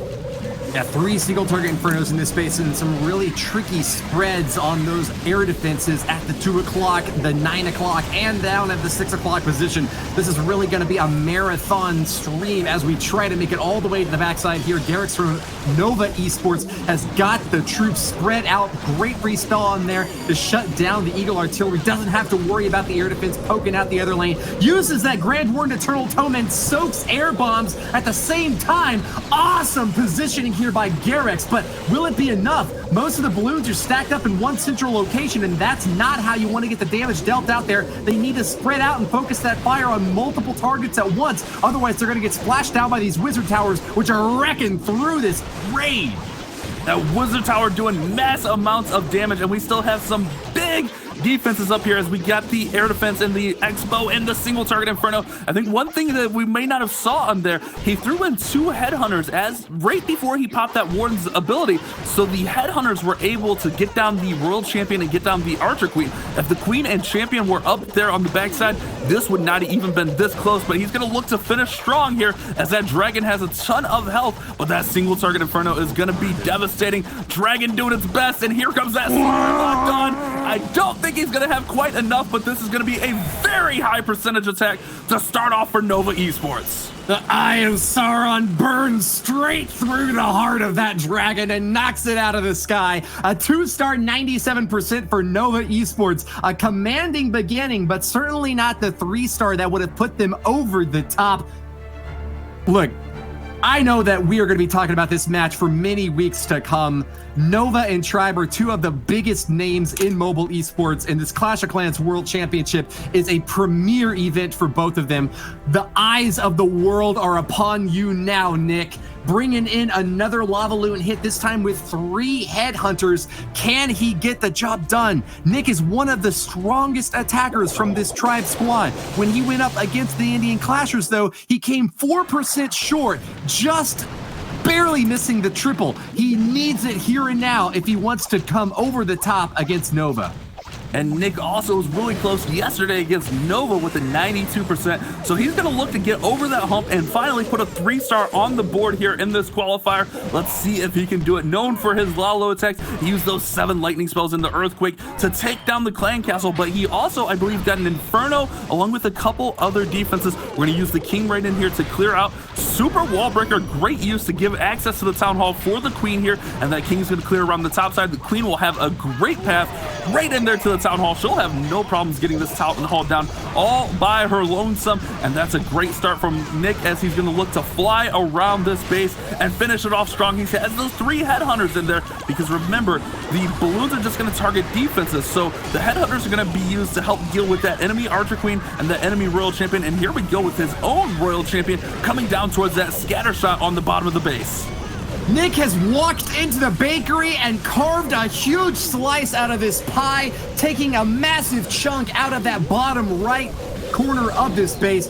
Julian's section here from Nova Esports is going to have to focus instead defending on this bottom left area now where the main attack comes in. It's Lava Hound Supreme to block for these 2 balloons. Archer Queen's facing a lot of trouble from a dragon, which has burnt straight through her, and that 1 lone balloon dropping in on the Eagle Artillery will be enough to finish it off, Bash. The Eagle Artillery go down, and here comes those 3 headhunters. He's going to use that Warden's ability to keep them alive, so they will disperse of that Royal Champion in the middle of the base, and then all he's going to do is push through towards this scatter shot. That Royal Champion had no problem going down. Free spells down on the scatter shot. He's got another free still in hand. Woody, this is looking like the start that Nick needed in this war to get the 3-star. Oh my goodness, Tribe Gaming coming out of the gate with a strong Lalo for the 3-star. Exactly what Nick was looking for. Mama's meatballs! He's come out here with a lot on his plate, but he served it up and devoured this base. Nick for the triple with so much time remaining on the clock. A demonstration of perfection from Tribe Gaming. Nick from Tribe Gaming managing to bring in the first triple of this war. I was keeping a close eye on the percentage because we had quite a slow start from Nick, and then as soon as we hit that 60% mark, it went from 60 to 99 in just over 20 seconds, Bash. Yeah, he flew right on through that base. Once he was ready to get started with the Lalo, he just pushed it in there and executed. Great use of the freeze spells there to keep that scatter shot from destroying his balloons. Remember, that scatter shot will take down a pack of balloons in an instant. So use 2 freeze spells to make sure that wasn't an issue. And that's exactly what Tribe was looking for to get them going. Nova's got to respond, and we're going to have Julian coming in with a Zap hybrid using the 5 lightning spells and an earthquake, likely to take out a scatter shot or maybe a single target Inferno. A lot of times we see a single target Inferno so that the Queen can charge in and get towards the Town Hall and even get out the Clan Castle troops. Let's see if that's the way he decides to go here, Woody. 5 lightnings and the earthquake ready to drop. Julian waiting for the perfect moment here. Is he trying to hope that a hero's going to path over an Inferno Tower? I don't know. He lost a couple of seconds there, maybe hoping for that Barbarian King to get closer so that he could deal some damage there, but not going to get it this time. Drops a few extra buildings on the side, though, and that's going to be a solid start for Julian of Nova Esports. And here comes that Queen charging, and here she should. He's going to try to squeeze her in. If you see, there's a little 2-tile opening right near that King. He's going to try to squeeze her in there. That'll give her access to the Clan Castle troops, and it'll give her access to that Town Hall as well. So let's see if he can get her in there and keep her alive, because there's going to be a bow, there's going to be Clan Castle troops, and there come the Clan Castle troops. We got a couple of headhunters with the archer, but the enemy King is also on the Queen, so she may need a rage here as those headhunters start dealing damage. Oh my goodness, did he get it in time? The Queen's ability is popped! That is part of this attack. Defending with all their might, beset on all sides. This poor Archer Queen has faced down too many defenses to handle. Popping an ability early is not what Julian was expecting at all there, and Eve Maxi's going to get a big defensive pickup early on. But she's done it after all, has wiped out the defenses in the top compartment with only 2 long-range expos locked onto her. She might not have enough to get deep into this space before these walls start slowing her down, Bash. Yeah, and I was a little bit incorrect here. I thought he was going to try to get the Queen to go. Oh, he misses the freeze, and the World Champion is going to disperse of the Queen. I thought he was going to try to get the Queen to get towards the Town Hall, but he set up the path for the hybrid to go right at the Town Hall, and he wanted that Queen to keep walking towards the south side, but she got taken out because she didn't have her ability there. Now we get those scatter shots raining in shots. We got the Eagle Artillery bombing down on these troops. Can he get through here? 1 scatter shot falls, 2nd scatter shot falls, but we got that enemy Queen right up in the middle of the base along with that Royal Champion. Woody, this is going to be a tough finish if he wants this 3-star. The Night Watchman stands guard like some eminent defense. This Archer Queen right in the center of the base, popping down miners and hog riders all around. The Eagle Eye Defender here right next to the artillery of the same name is gonna keep this base standing tall. Julian from Nova Esports has been rebuffed, and Eve Maxi's defenses have held on strong. This really is a devastating finish for Nova Esports, hoping to be able to make it around the backside here, but that Eagle Artillery is thick as hell and won't go down without a fight, pulverizing the troops day and night. They did not quit early by any means, and you gotta hand it to the base building skills from Maxi up to the top level in this World Championship match. That's how you set it up. 75% 2-stars, definitely going to leave the door open. If Tribe can get another triple here, they are going to be in that commanding driver's seat lead, looking to put away Nova Esports, move on to tomorrow for the playoffs, and try for that golden ticket. We'll have to see if Lex can come in here and clutch up and get the 3-star. Really, there will be a ton of pressure on Nova after that, but man, 75%, definitely not what he was looking for, as that Queen went down a little bit prematurely there, forced the ability from the King and that Headhunter. But here we go, Lexnos coming in, and it looks like we got a nice Lalo attack, a Queen charge Lalo. We do have that combination, Woody, the 1 lightning spell and earthquake. We see that oftentimes used with the Royal Champion so that she can take down usually a single target Inferno, which we have 3 of on this base. Lexos picked up the triple in the match before against Nova Esports, but faltered in the last round against the Indian Clashers. This could be the swing vote that determines which team will move on. If Lexnos grabs the triple here, that will be a big upset. Tribe Gaming will be able to pull far and ahead in just their first 2 attacks, and that's exactly what they're hoping for against this base setup by React. React has got his Town Hall and his Eagle Artillery far separated here. What are you noticing, Bash? the Queen's ability was forced from the Headhunter and all the Goblins. She couldn't take those troops down, so her ability was forced, similar to what we saw in that last attack. The Royal Champion did get down that single target Inferno, but now the Queen is not going to have that ability as she walks in there. It may have been planned, though, because he had 3 freezes and decided not to use them. Freezes forced out right here. That Queen is under heavy fire from the scatter shot. She had bows on her. She's got the enemy Archer Queen to deal with. Woody, this is going to be a tough flight for these balloons for Lex. Lexnos is packing protein, looking forward to a marathon run here against React, but he has fallen face first into a really frustrating position. Eagle Artillery raining down on the healers, not able to support that Archer Queen through the main thrust into the base. But luckily for this Lava Hound push, a couple of those Expos are set to ground. He's dealt with a lot of the main threats toward that top side, but an Archer Queen and an Eagle Artillery on the very end of this run are going to be really tough for Lexnos to handle. And more Headhunters came out of the Clan Castle, and so he had to freeze them and use his Warden's ability with the Blimp. He's in just trying to figure out how to save the 2-star as much percent as he can. The Town Hall falls right there. We got minions all throughout the base. He has a 2-star secured, but remember, Nova got a 75%, so he wants to at least match that so that they can keep their percentage up as well. And if these balloons are having a great path through the base, just need to get through some of these trash buildings with the minions and run that percentage up just a little bit higher. Gotta give that Grand Warden the Heimlich maneuver because he was choking on that Town Hall Eternal Tome, used it a bit too early, and there were at least half a dozen balloons that went down to that Giga Bomb. Lexnos still pushing that percentage higher and higher. That single Archer Tower on the bottom corner is going to be really tricky to get any more additional trash buildings on the outer edge, though, and it looks like we're going to be stuck here in the 70%, dragging Tribe down a bit and giving Nova a chance to even things up. Only a 0.5% advantage for our Tribe Warriors. Yes, indeed. A 73% 2-star for Lexnos, dragging his heels a bit with that attack, just not being able to gain any kind of momentum, but there's still a lot of war left to go. Tribe leading by a star, and the percentage pretty much bang on even, just a 0.5% percentage difference between Tribe Gaming and Nova Esports Bash.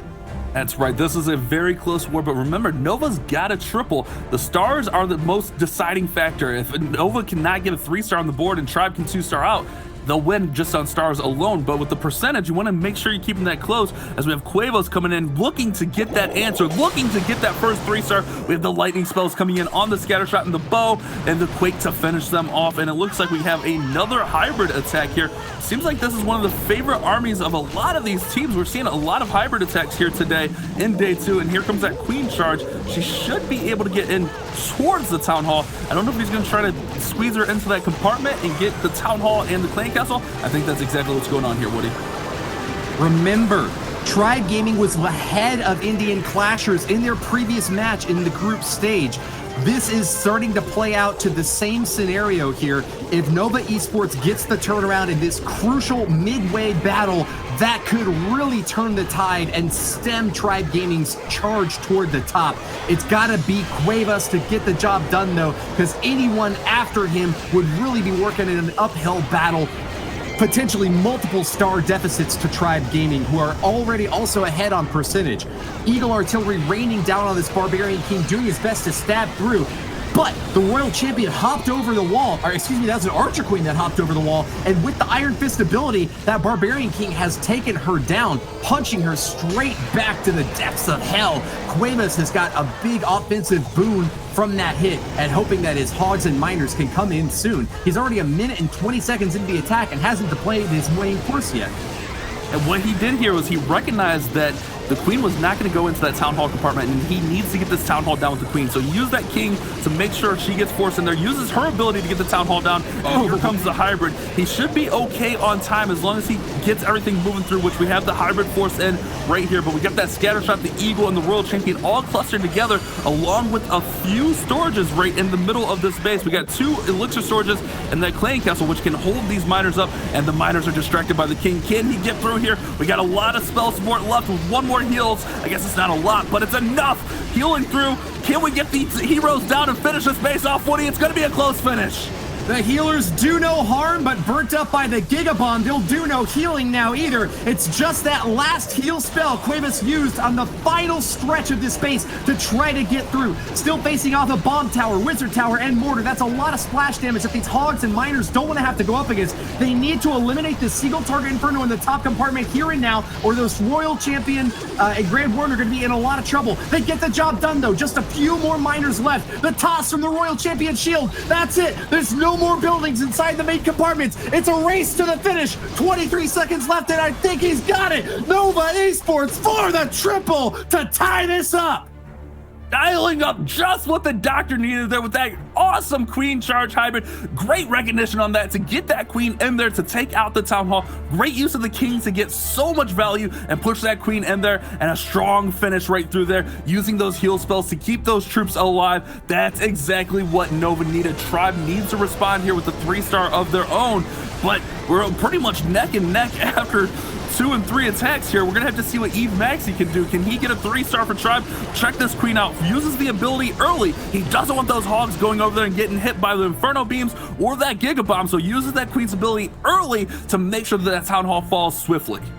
Tried to protect those healers, but it wasn't enough. Still, in the end, it was the hybrid army that got the job done. Excellent charge for those Queen at the very bottom there, and that's going to put the pressure on for Tribe Gaming now, heating things up as we're now actually halfway through this war. Tribe Gaming looking for a triple here to stay ahead of a Nova squad that has now beating them in the overall percentage game. Eve Maxi will need something in the mid-90s just to tie back up on percentage, but is really hoping for that triple to get back in the lead. Yeah, Eve Maxi coming in with this Lalo attack here. Had a nice little start up on the top side, using that King in here. Super Wallbreaker is going to come in. He's trying to get the Queen, I believe, in towards this Eagle Artillery, and he's got a great path for her. She should go right in there. Another Super Wallbreaker coming in to open up these walls, and here we go. The King's actually going to be able to get towards that Eagle. I think he should be able to knock it down with his ability, and he has the Queen. The Queen has access to the scatter. He's got amazing value from these heroes. A nice Sui dive here, and here comes a Headhunter to help out with this Royal Champion. Oh my goodness, the value on this start is amazing. Headhunter's going to slow down the Royal Champion, but the Queen was distracted on a storage. But look at this, he's got amazing path, and we saw this from Maxi yesterday. He set up such a nice path for the Lalo. He's going to have a great fight through. You got her! Takes down the enemy Archer Queen, and I gotta agree with you there, Bash.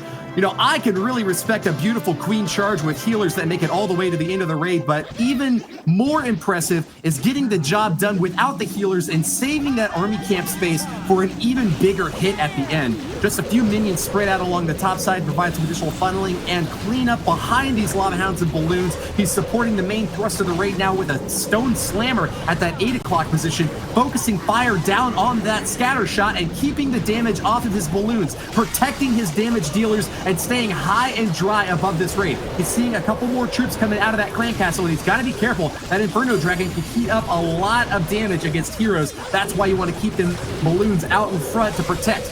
Tornado Trap spinning them around a little bit and slowing things down. That Eternal Tome not going to be there for the balloons. Boom, they go down, Bash! Oh my goodness, he lost his whole pack of balloons. If he had just the Warden's ability for a little bit longer, he would have been able to keep that up. But the Headhunters came out and forced him to use that Warden's ability just a little bit early. He did drop one freeze on him. This was so close. If he had those balloons up here at the end, he would have no doubt had the 3-star, but now he's just got to try to get as much percent with that Tesla farm down there on the right side of the base. I don't think he's going to have enough to get this much higher than 80%, maybe low 80s here for Eve Maxi. So close, but so far away with that Giga Bomb exploding the whole attack. Here we go, finishing this one off, 80% achieved. Can the Headhunter and Archer get a couple more buildings? It looks like they're working pretty nicely. They'll get in range of this cannon next. Maybe not, actually. The Headhunter gets in range of the cannon. She goes down, but the Archer with 3 seconds left is not going to be able to get any more buildings. So close for Maxi, but not quite the 3-star he was looking for, Banks. Yes, indeed. I mean, Maxi just so close yet so far. It looked like such a promising attack to start off with, and yet Headhunter's forcing the Warden's ability, and then the Tornado Trap just made that attack just completely fall apart. So unfortunate there, but still a fairly high percentage 2-star. Not a bad way to kick things off, and going through into more attacks. We've only got 2 more apiece, and it's still neck and neck, more or less there, Woody. The Baron von Richthofen would be proud of how many aircraft were blown out of the sky by that Giga Bomb. Massive destruction, and that is the price you pay for an early Grand Warden ability. Trying your best to protect your balloons, but a Tornado Trap spinning them around and denying the destruction that they so desperately needed here. Tribe Gaming, with one little slip up, fall behind now, evened up in the star race, but really at a big deficit of 6% in overall destruction. Nova in the lead now and seeking to cement it. Man, that was so close. Seeing all those balloons blow up again, I feel so bad for Maxi. All right, so here we go. Here we got a Warden Walker. We got Yeti in this army. We got a Yeti Smash here with the Zap, the lightning spells. We're gonna zap out the Inferno and the Expo right there and get some damage on the Eagle Artillery. I almost said we zapped out the Eagle, but you need 7 and an Earthquake to do that. So not getting the Eagle out. However, the Eagle is weakened, and he may try to be patient with this Warden Walk and get that Eagle out. And look at this. He's going to have a great path. He's just got to get this storage down, and then he'll have the Eagle Artillery and a great path to get right through the middle of this base. That's right, Bash. The ground is shaking, the earth is quaking, and that Eagle Artillery is baking in the sun, fired apart by the new Pirate Warden. Yeah, army mateys, we're out for booty. He's plundering the left side of this base now with another hero. The Barbarian King is down with a Siege Barracks as well to bolster this attack, and it's looking really strong early on. We haven't seen much success with the Yeti Bowler Smash combo in this month so far. Really hoping that Ogron John can turn it around and give us the 3-star victory that we're so desperately looking for here, Bash. He's got a great path set up here towards the middle of the base, working that King down the bottom side and the P.E.K.K.A as well. And here we go with a Rage spell down. We do have that one compartment open right there, just barely open, but it is open, and we'll have a jump spell through the back of the base. But it looks like the Yetis, most of them popped out. I think we may have one Yeti down through the Town Hall. The Queen's working on the enemy King, and that Warden ability needs to stay up, and I think the Warden ability did. It stayed up to protect the bowlers.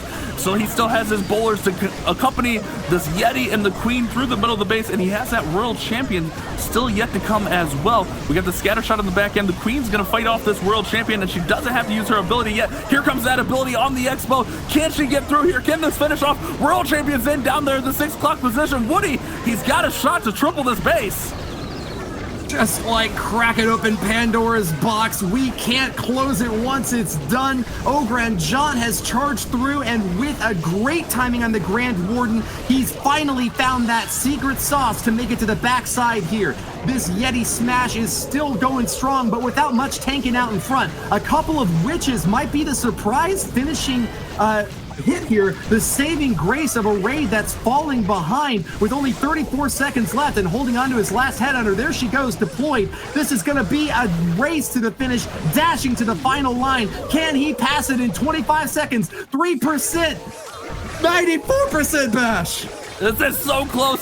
20 seconds remaining, but he has that storage on the back end. But he's got a lot of Witches, as you mentioned, and we saw those Witches come in clutch previously. Let's see if the Witches can finish off here. 10 seconds. This is going to be down to the wire for Ogron John here. 5, 4, my God. 3, 2. Fire away! Blast it down! Now's your chance! Ah! No! Oh my goodness, another 99%. That is devastating. Heartbreaking failure for Ogron John. A 2-star 99% time fail might make the difference in this match. Nova Esports far and ahead on percentage, but missing the crucial opportunity to put another triple on the board.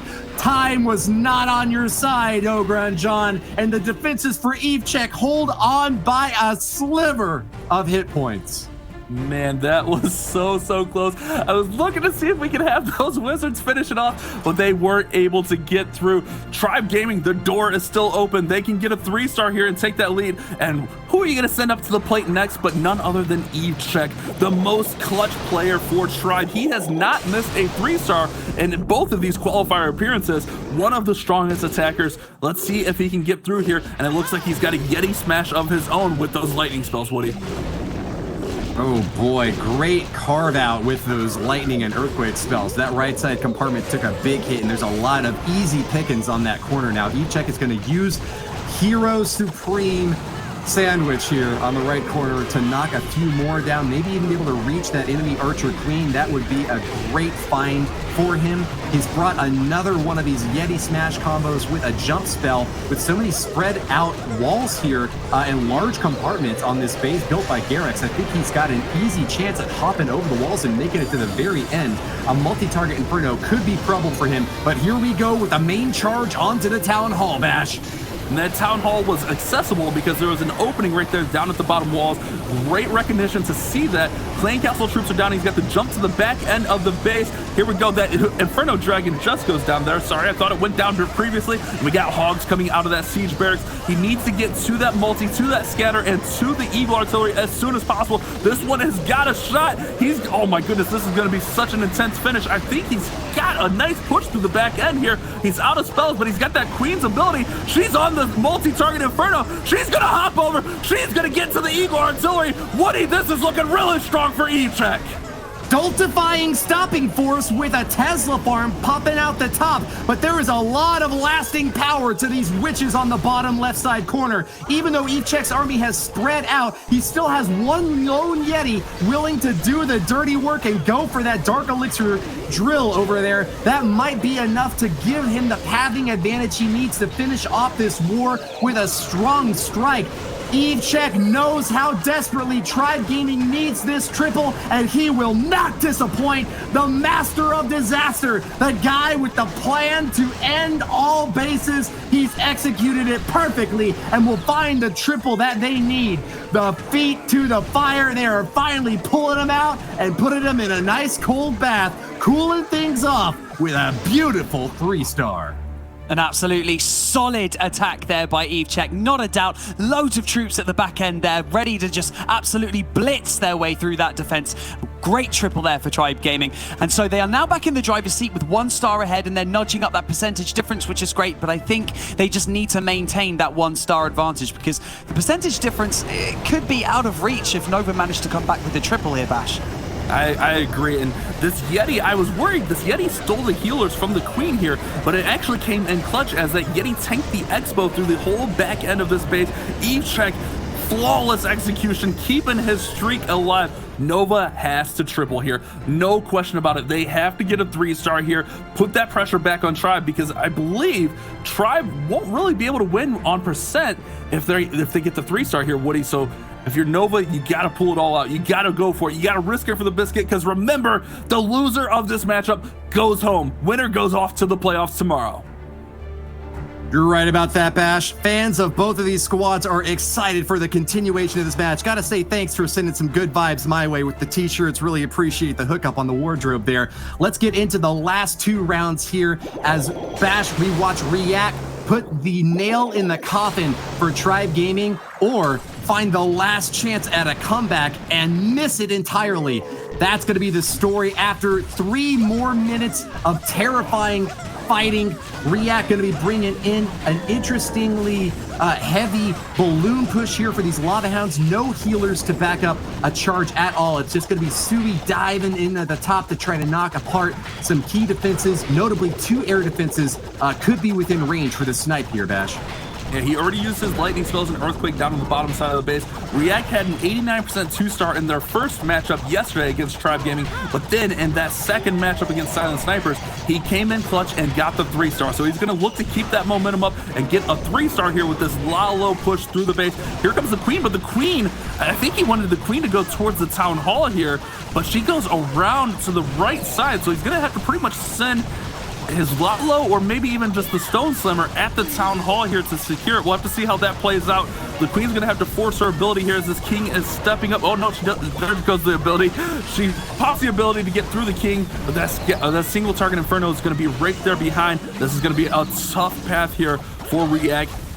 World Champion down at the bottom side. I didn't see her even go in there, Woody. Well, you definitely got to expect that React was prepared for a situation just like this.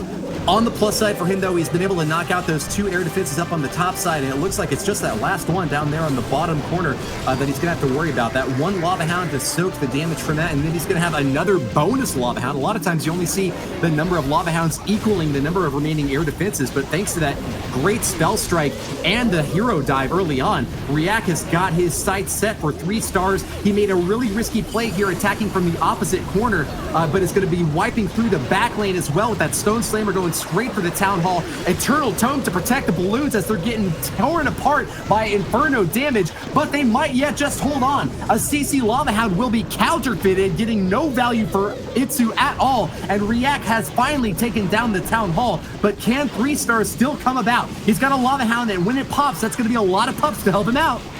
Yeah, this one is so close, but I think he wanted the Queen to get the Town Hall down, and then he would have had that Stone Slammer to support his Lalo phase here, and man, he's going to fall just short here. This was so close, but that enemy Queen in the core came in so clutch at the end of the attack, and you don't even want those lava pups targeting the Lava Hound here, because enemy lava pups will be devastating. He's going to work up the percent and hope that Tribe falters in their final attack, but Tribe has one of the top players in the game, one of the most clutch players in the game remaining for them. He's going to know, Itsu is going to know that all he needs is a 2-star, and he can secure this victory. A very nice try from React. I think it was just a little bit of a misstep on his Queen there as she zigged when she should have zagged, went right when she would have went left, and that cost him here.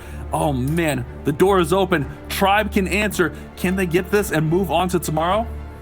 After a Nova, a star burns out and becomes dust. That's what Tribe's hoping for right now, looking to chop apart this World Championship team and send them back to the drawing boards. You know, Nova qualified for the Worlds last year off the very last qualifier opportunity. Might be the same story here and now if Itsu, the captain, the magnanimous leader, the streamer, the big man on campus, can tear this base up. He's got 3 minutes to get those 2 stars and put his team ahead of a Nova squad that seemed so strong earlier in this war and had an opportunity to make the comeback happen. They might even still have a percentage lead when all is said and done, but not if Itsu's got anything to say about it. And all he has to do is secure the 2-star, and they're going to move on to the playoffs. And if I'm having anyone come in for me as the most clutch attack, I'm going to want Itsu in my corner. But let's see what he has for us. We got a Queen Charge going into a traditional hybrid here. I didn't see any lightning spells come in. Just going to go with that epic Queen Charge. Try to get her towards the Town Hall perhaps, but she's got other plans as she's going all around here. Can he get this Town Hall down with the Queen, or will he have to adapt? That's the question that remains to be seen here, Woody. Itsu knows he's got to play it safe. This is not a showboating round for him. He knows that he just has to get that clean 2-star to finish off this war and guarantee advancement to the playoffs for Tribe Gaming. His Queen is going around to the top side, but that's not going to be too much of a problem. He knows he's got Hogs and Miners that can make a beeline for the Town Hall, and that's exactly what he's going to do. Sends them straight in there with the 50% and Town Hall down. This will be enough to send Tribe Gaming on to the playoffs, and it looks like they're just about ready to clinch it. Town Hall has been eliminated, Bash, and with the Queen pathing around with a massive army of Hogs and Miners, they have done it! Tribe Gaming advanced to the playoffs. Itsu coming in clutch with that Queen Charge, sending those Hogs and Miners right at the Town Hall to secure that 2nd star. Here we go. He wants to finish strong. He doesn't just want the 2-star. Itsu wants to finish with the 3-star, adapting to that Queen, walking outside here. It may have been planned. Who knows? Itsu always has complex plans. Can he finish this base off? We got Miners going through. We got that Queen still up. Here comes the ability forced off by that single. Can he get through here? Woody, this is going to be so close, but it is enough either way. Tribe Gaming moving on to that playoff. Gonna play for the chance at the golden ticket to move on to the World Championships. A nail biter for fans of Tribe, hoping to catch another glimpse at glory, looking for that triple from their big man up top. Itsu finishing off in style. Tears in the eyes of the Nova fans' faces as they recognize defeat this month means that they're gonna have to go back and try again another time. Tribe Gaming, kicked down by the new upstarters from Indian Clashers, have faced off against world champions and will advance on. Congratulations to them. Yes, they will indeed. Congratulations once again to Tribe Gaming. Itsu bringing it home for his team. What an incredible performance right there. An amazing war between two powerhouse clans in the Clash of Clans esports community. Each qualifier just seems to be getting more and more intense as we approach the World Finals. Now, Tribe nudged ahead of their opponents with a spectacular display of game knowledge. Now we're just going to check these game stats right here. Look at this, 13 stars to 11. Huge star offense right there from Tribe Gaming, 90.8%. But look, that percentage difference is still so high for Nova, Bash. That's right. Nova came out with a high percent attacks, but Tribe was able to get over the hump and get those 3 stars, putting up another 3-star performance, leaning on their heavy hitters to secure the victory, and they will move on to that playoff tomorrow. Unfortunately for Nova Esports, eliminated here today. GG to both clans. What an amazing war. GG indeed. Now, these attacks are just sometimes too difficult to pick apart, so we just get someone in to do it for us. So to take us through one of the best attacks in a little bit more depth, it's Carbon Finn at the Telestrator. Thank you very much, Banks. And we're going to go ahead and break down EveCheck's attack here. He came in with the Zap Yeti Smash. First of all, let's break down the attack and why he did this. What I like to do is kind of break down base into compartments here. We see we have 4 compartments. Let's go ahead and play the attack. And he starts off with the lightning. And he's going to use the lightning here in the right side compartment to help clear this first one, right? And then he's going to start with the Queen Walk, not the Grand Warden Walk, because he can make sure he knows where the Queen's going to go, so he doesn't have to spend time with the Warden because the Warden's slower, and it's going to take him a lot more time to get through these defenses. Plus, he's going to path the Queen towards this left side. So once he's able to charge his way through, since he's taken out this first compartment, his second identifying trait is going to be this second compartment down here by the Town Hall. Once he's going to be able to charge his way straight into here, then he's going to jump his way to the backside, which is going to be 3 and 4. So that one jump spell is going to give him access to the rest of the base. So as he's charging his way through, he uses that first super wall break to break that first compartment, and then the second one inside of the base to get access to the Town Hall. Granted, the Archer Tower, the King was still able to run behind it from down south at 6 o'clock, but the Warden ability was a little early there, taking out the Town Hall, so some of the bowlers did take that damage. But since he has a jump spell, now we can get into the final last compartments here, which is going to be over here at 3 and 4. So now the Yetis, the Queen, can grab that, while the Hog Riders coming out of the Siege Barracks with the Royal Champion will take out the outside trash. So if you can try to think about a base and breaking it down into compartments, can really help you identify when a Zap Yeti Smash could be the right option. And he comes through, the Queen gets a beautiful job grabbing all that value through the jump spell and clearing the rest of it, while the Royal Champ, the Witches, and everything cleared out the outside buildings and defenses to wrap this one up. And EveCheck has yet to fail. He's unbelievable in 2 qualifiers, 6 for 6. Had to show some love to EveCheck's attacks, coming in clutch when Tribe needs them. And they are going to be advancing to the playoffs, which is going to be tomorrow. But we're going to be jumping into the final elimination match, which is going to be between Dark Tangent and Nova Imperium. Now, it's no secret that playing in online tournaments can be quite stressful. So how do you cope with the stress? I think you have to see the competition as a regular war where you have the most routine in, because everybody of us has done like 100 or maybe even 1,000 wars so far. And if something really goes wrong, it's important to comfort your teammates and get them back on track. नहीं वैसे तो stress होता नहीं, अगर तुम्हारे पास अच्छी team है तो फिर कोई भी स्ट्रेस की बात नहीं है। हाँ, स्ट्रेस बहुत होता है, लेकिन हम सभी साथ में बोलते रहते हैं तो एक दूसरे की हेल्प करते रहते हैं, इससे स्ट्रेस ज्यादा नहीं हो पाता है। I've played so many now. Like we play matches every day, so it's kind of become quite normal to. Escuchar música y salir a hacer deporte. Bueno, con toda la trayectoria que tenemos de torneos, yo creo que ya lo que viene siendo estrés ya lo sabemos manejar muy bien. Y yo, la verdad, no hago nada, simplemente me dedico a jugar y tomar un poquito de agua, y con eso estoy listo. I just find a comfortable place to play in. If you wanted to convince someone to start playing Clash of Clans, what would you tell them? It's an amazing strategy game, and I'm 100% sure that if you keep playing it, you'll find incredible friends there too. Maybe मैं ऐसा बोल सकता हूँ कि ये बहुत ही ज़्यादा interesting game है। ये बेहतरीन दिमाग वाले प्लेयर्स के लिए गेम है ये। This is probably one of the best games I've ever played. Like, I don't regret anything. Debes jugar Clash of Clans porque es el mejor juego de estrategia. Es un juego muy completo y divertido.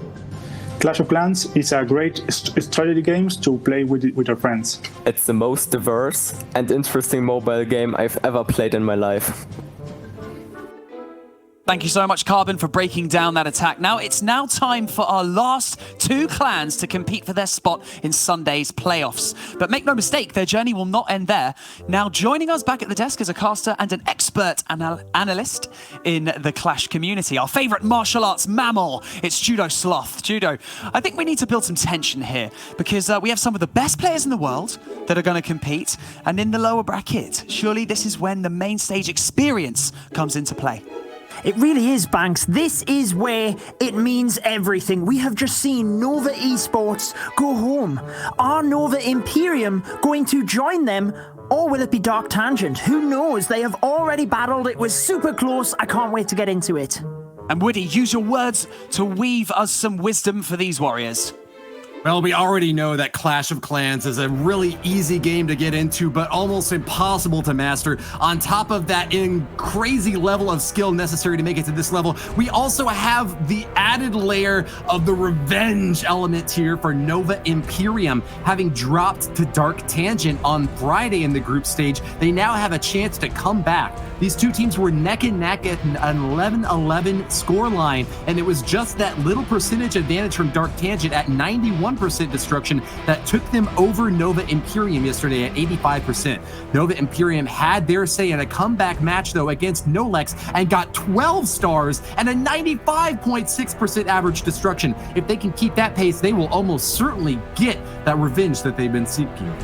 Oh, do not write off Dark Tangent either, Woody. They managed to get 12 stars in the war that they lost to Existence as well. So despite taking the loss, they put up some incredible matches. I know we are in for a blockbuster to finish this one off. And let's start off with the lightning spells by Jose. He uses one and the earthquake. And this is where we will see the Royal Champion to finish off the single. But is he going to use the 7 for the Eagle Artillery or the Clan Castle?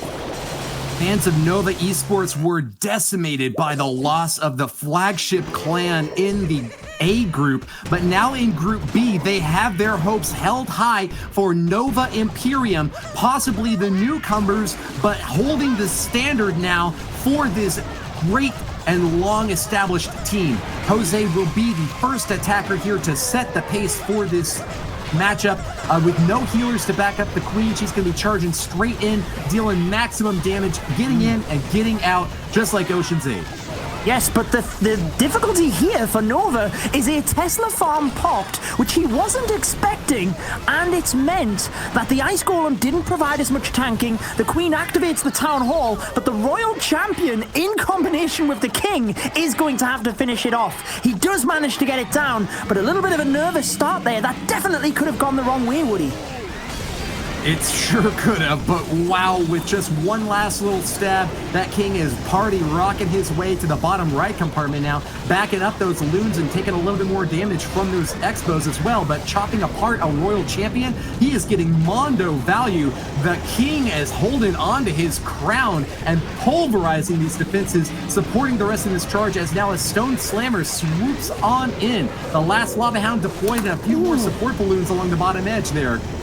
Oh, the group of balloons, Woody, just hit multiple red bombs, and it's actually wiped them all out in combination with the Scattershot, or the group that was next to the Stone Slammer, sorry. Obviously, we still have the group coming through the bottom area of the base, but he did lose a lot of balloons there. He's just got to hope that by carrying on with multiple of them in the back pocket to surround this multi-target Inferno, that it is enough. He uses the final freeze. It is going to be close, but he is closing in on the 3-star, Woody, and I think we might be seeing it.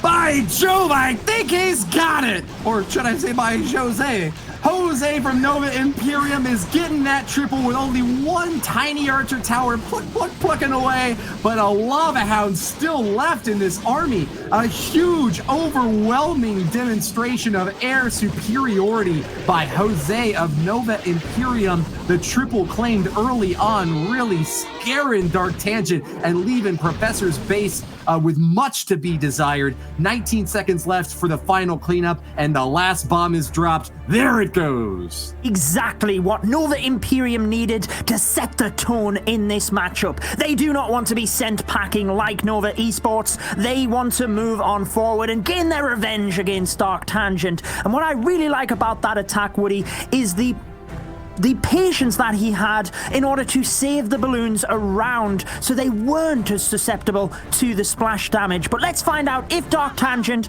can come back and get a 3-star of their own. Bhagya will be the next attacker moving in.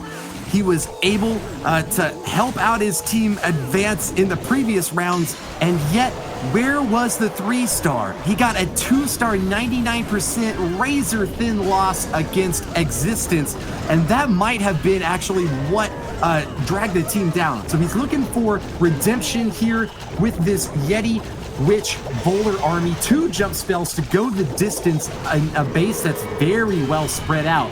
Franco has his defenses perfectly planned here, and it's really going to be tough to crack through all these layers of walls to get to the backside. Single target Infernos spread throughout the base, so that might be one of the reasons why Sabagaya went for a really swarmy comp with 3 witches to back up this Barbarian King.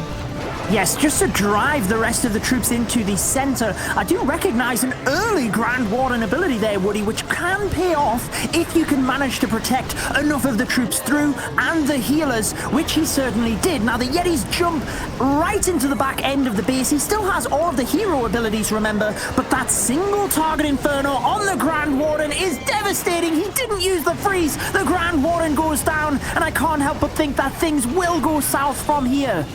It looked like he might have been focusing on the top side push. He dropped the freeze instead on that Inferno Tower to protect his Barbarian King, but at what cost? Refocusing to the secondary element of this raid has really left the middle without anything to say, and Subhagya's forces are now having to reconnect on the top side here. Royal Champion still has her ability, but how long can she hold on to it? That Adamantium Shield deals a massive damage, but up against a scatter shot and a single target Inferno in the back, doesn't get the damage where he needed to concentrate at most. Looks like this is going to be a high percentage 2-star. Push it as far as he can. He still has a minute for cleanup, Judo, and he's got some damage left to do. Yes, and I think he made a good call using the Royal Champion's ability early. I think he recognized the back-end single-target Inferno, especially alongside 2 Expos and the Archer Queen, was too much to get through. So by using the Royal Champion's ability early, it allows the troops on the outside of the base to take out a lot of the trash buildings and drive the percentage up. Despite being a star behind, you have to keep the percentage high. We have seen time and time again across this qualifier how important it is, and you really want to be aiming for the 90%, so you've got to say that it is a slip up by Dark Tangent in the first attack, and it is advantage to Nova Imperium Banks. It is indeed. Dark Tangent unable to level the playing field up against Nova Imperium with a really strong start, opening the floodgates with a 100% triple. Really, really good, setting themselves a good pace, and hopefully they can just carry that momentum throughout. Dark Tangent have a little bit of ground to make up here, Woody.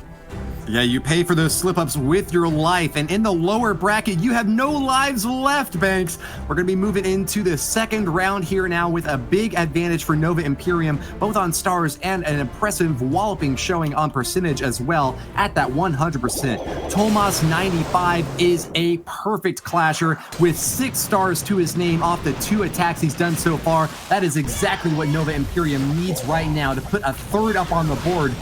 I don't think I've ever heard of a 9-pack, but in the Clash of Clans World Championship, that might be possible. Oh, indeed. We've seen Evechek do it, as we have heard, but Tomas as well. We have seen in multiple of the qualifiers here for Nova. He has bags of experience and has a variety of attacks. We see the lightning into Lavaloon here. He used the Super Giants and Witches and the Yeti Smash earlier on in the qualifier. And it is a good start, Woody. Down to the bottom of the base, we see that Sui Hero or Hero Dive technique, driving the heroes in, trying to get value and damage alongside the lightning spells and just carve out a path for the Lavaloon. Paid a lot for that push though, and with an Ice Golem getting popped out on a Spring Trap right after another Ice Golem had already gone down, he lost out on a lot of the freezing potential that this early hit had hoped to earn. He gets the Town Hall, Woody. That's incredible. I'm not sure he thought he was going to do that, but the Barbarian King walked in and with the ability finishes it off, which means he has the Grand Warden's ability for anywhere in the base. This is incredible. Can hold on to it until he gets deep on the backside, but speaking of backside, that Eagle Artillery is not going to wait for anyone. It's already firing away at the big clump of pups and balloons right in the center of this base. Tomas 95 has got to use that Eternal Tone sooner rather than later, and there he goes, chooses to use it right as those balloons are about to path over a scatter shot. They need to get the spread or else they're all going to be focusing too much damage on the same target. One does break off into the scatter shot with the help of the Stone Slammer, might be enough to carve that base apart. The top side's gone down, and Tomas 95 is about to get the job done. Looking like another 3-star to me. The split was exactly what he needed, Woody. You called that perfectly. He managed to get the Eagle and the scatter shot that allowed the balloons through to the back end of the base. They finish off the final defense, and it is down to cleanup. But notice the single minion to the top of the base, helping things out. One across to the left-hand side. Fantastic recognition in this attack. Tomas 95 doing what he needs to do to put Nova Imperium one step further towards tomorrow's playoffs, Woody. Awesome job to Tomas. Really can't congratulate him enough. That 6-star start for Nova Imperium is the best news fans of Nova have had in a long time. Looking really confident with just their first 2 attacks already under their belt. They don't really need to make many more risky plays at this point. They have a dominating lead of Dark Tangent, who are really going to have to put some triples up fast to keep pace against a Nova squad that is out for blood. They certainly are, and we are seeing the MVP, the 9-pack, like you said, Woody, for Tomas 95. And if they continue the way that they are, they will be moving into tomorrow with some fantastic momentum. Sure are, and as we all know, momentum is equal to mass times velocity. They are speeding through this war with 2 3-stars already and a defense to boot off of that. Master Aiden has really got his work cut out for him now to stop this boulder from rolling back down the hill. A Sisyphean struggle for him, but he's going to attempt it nonetheless. Rage spell on that battle blimp and a clone as well on a great spread of these balloons, which ought to be able to take out a scatter shot. Defenses left and right. They are doing some massive damage here, Judo. They certainly did. And the Electro Dragon, which when we used to see this strategy quite popular, you would use to take out the Archer Queen, actually took out the Royal Champion, which is equally as impressive for a dragon attack. And notice the funneling that we can see up towards the top. The buildings are down. The dragons will not go there. We had a single dragon to the left-hand side of the base, helping for the main pack to beeline straight towards the Town Hall, Woody. Not what you want to look against when you are a defending archer tower. 9 dragons swooping straight toward you and dropping that fire in. Seeking Air Mine pops a balloon, and that will protect the dragons from another big blast. Grand Warden Eternal Tome goes off at perfect timing to protect the bulk of these dragons. But oh no, those poor balloons take a massive strike. They're still standing thanks to the Life Orb to protect them a little bit from that hit. But man, that was a big hit against Master Ataf's forces, Judo. Certainly was, and I love the use of the heroes down to the bottom. It is keeping the dragons into the center of the base, trying to take out the core, but the Expos are slamming in the damage. He is trying to save onto his free spells for his heroes, but with the abilities off, 2 air defense left, it is getting weaker and weaker. I'm not sure he has the force to finish off now, Woody. There is not a lot left in the base, just an Expo, a cannon, and an archer tower, but the heroes fall, and the dragons are incredibly low in health, so Dark Tangent will slip even further behind. Pop, pop, fizz, fizz. Oh, what a relief it is for Nova Imperium's defenses to see those balloons fall out of the sky. Dragons losing their main support and a bit too slow to creep through the backside of this base. I think Master Ada may have expected a bit too much out of that Royal Champion, who needed to take out both the Eagle Artillery and air defense if those dragons and balloons were going to have any chance making it along the backside. Still 2 air defenses standing. Those are perfect responses to a Mass Drag raid, and you got to wonder, what was Master Ada's strategy to take them out?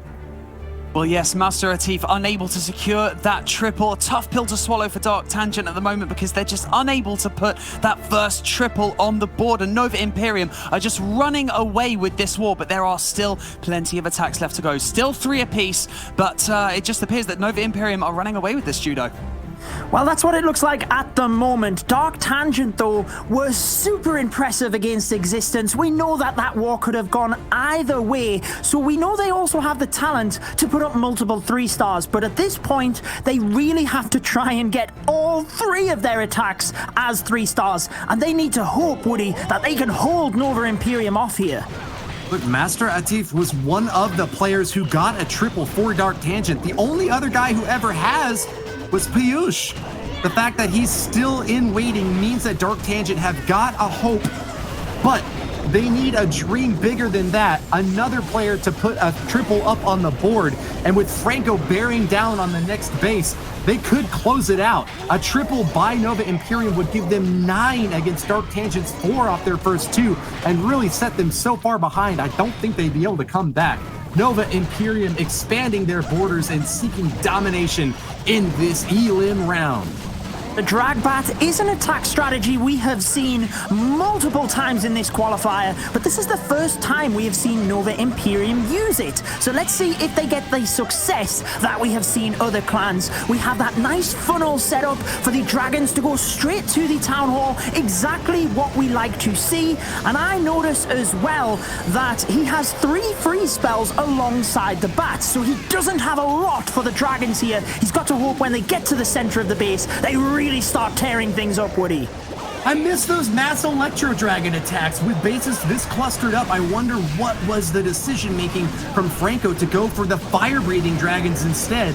Nevertheless, that's what he's got, and that's what he's going to have to work with on the backside here, dropping all 6 bat spells right onto that scatter shot. Again, really interesting strat that we've seen developed in this monthly qualifier, Judo. Yes, directly onto the scatter shot, because it does have a range where it cannot shoot. Now, he did use a freeze onto the wizard tower when it wasn't locked onto the bats, but we have seen time and time again when they go down ever so quickly. He still has a huge group, but now he needs to get his freeze spells right. Oh, and he's missed it! The wizard tower takes them down, and this is not looking good anymore for Franco. He uses his freeze spell to try and help the balloons, but I can't help but think, Woody, it's too little too late for him. Tearing off his robes and ripping out his hair, Franco's plans are going nowhere. Just one sneaky goblin left to try to clean up the outer edges, but 45 seconds on the clock, and Franco's wondering where it all went wrong. It seemed like there just wasn't enough to handle such big targets on the top side of the base. Specifically, that Eagle Artillery has just been pounding these troops all over the place. Yes, I missed where the bats went necessarily, but one thing you have to do with a drag bat is make sure that the bats stay together. That allows you to get momentum as they move through, much like you would try and do with a lava loon, and it appeared that the bats split up just a little bit, and that then leaves them susceptible to the defenses. Either way, Woody, they are still very much in the lead at this point.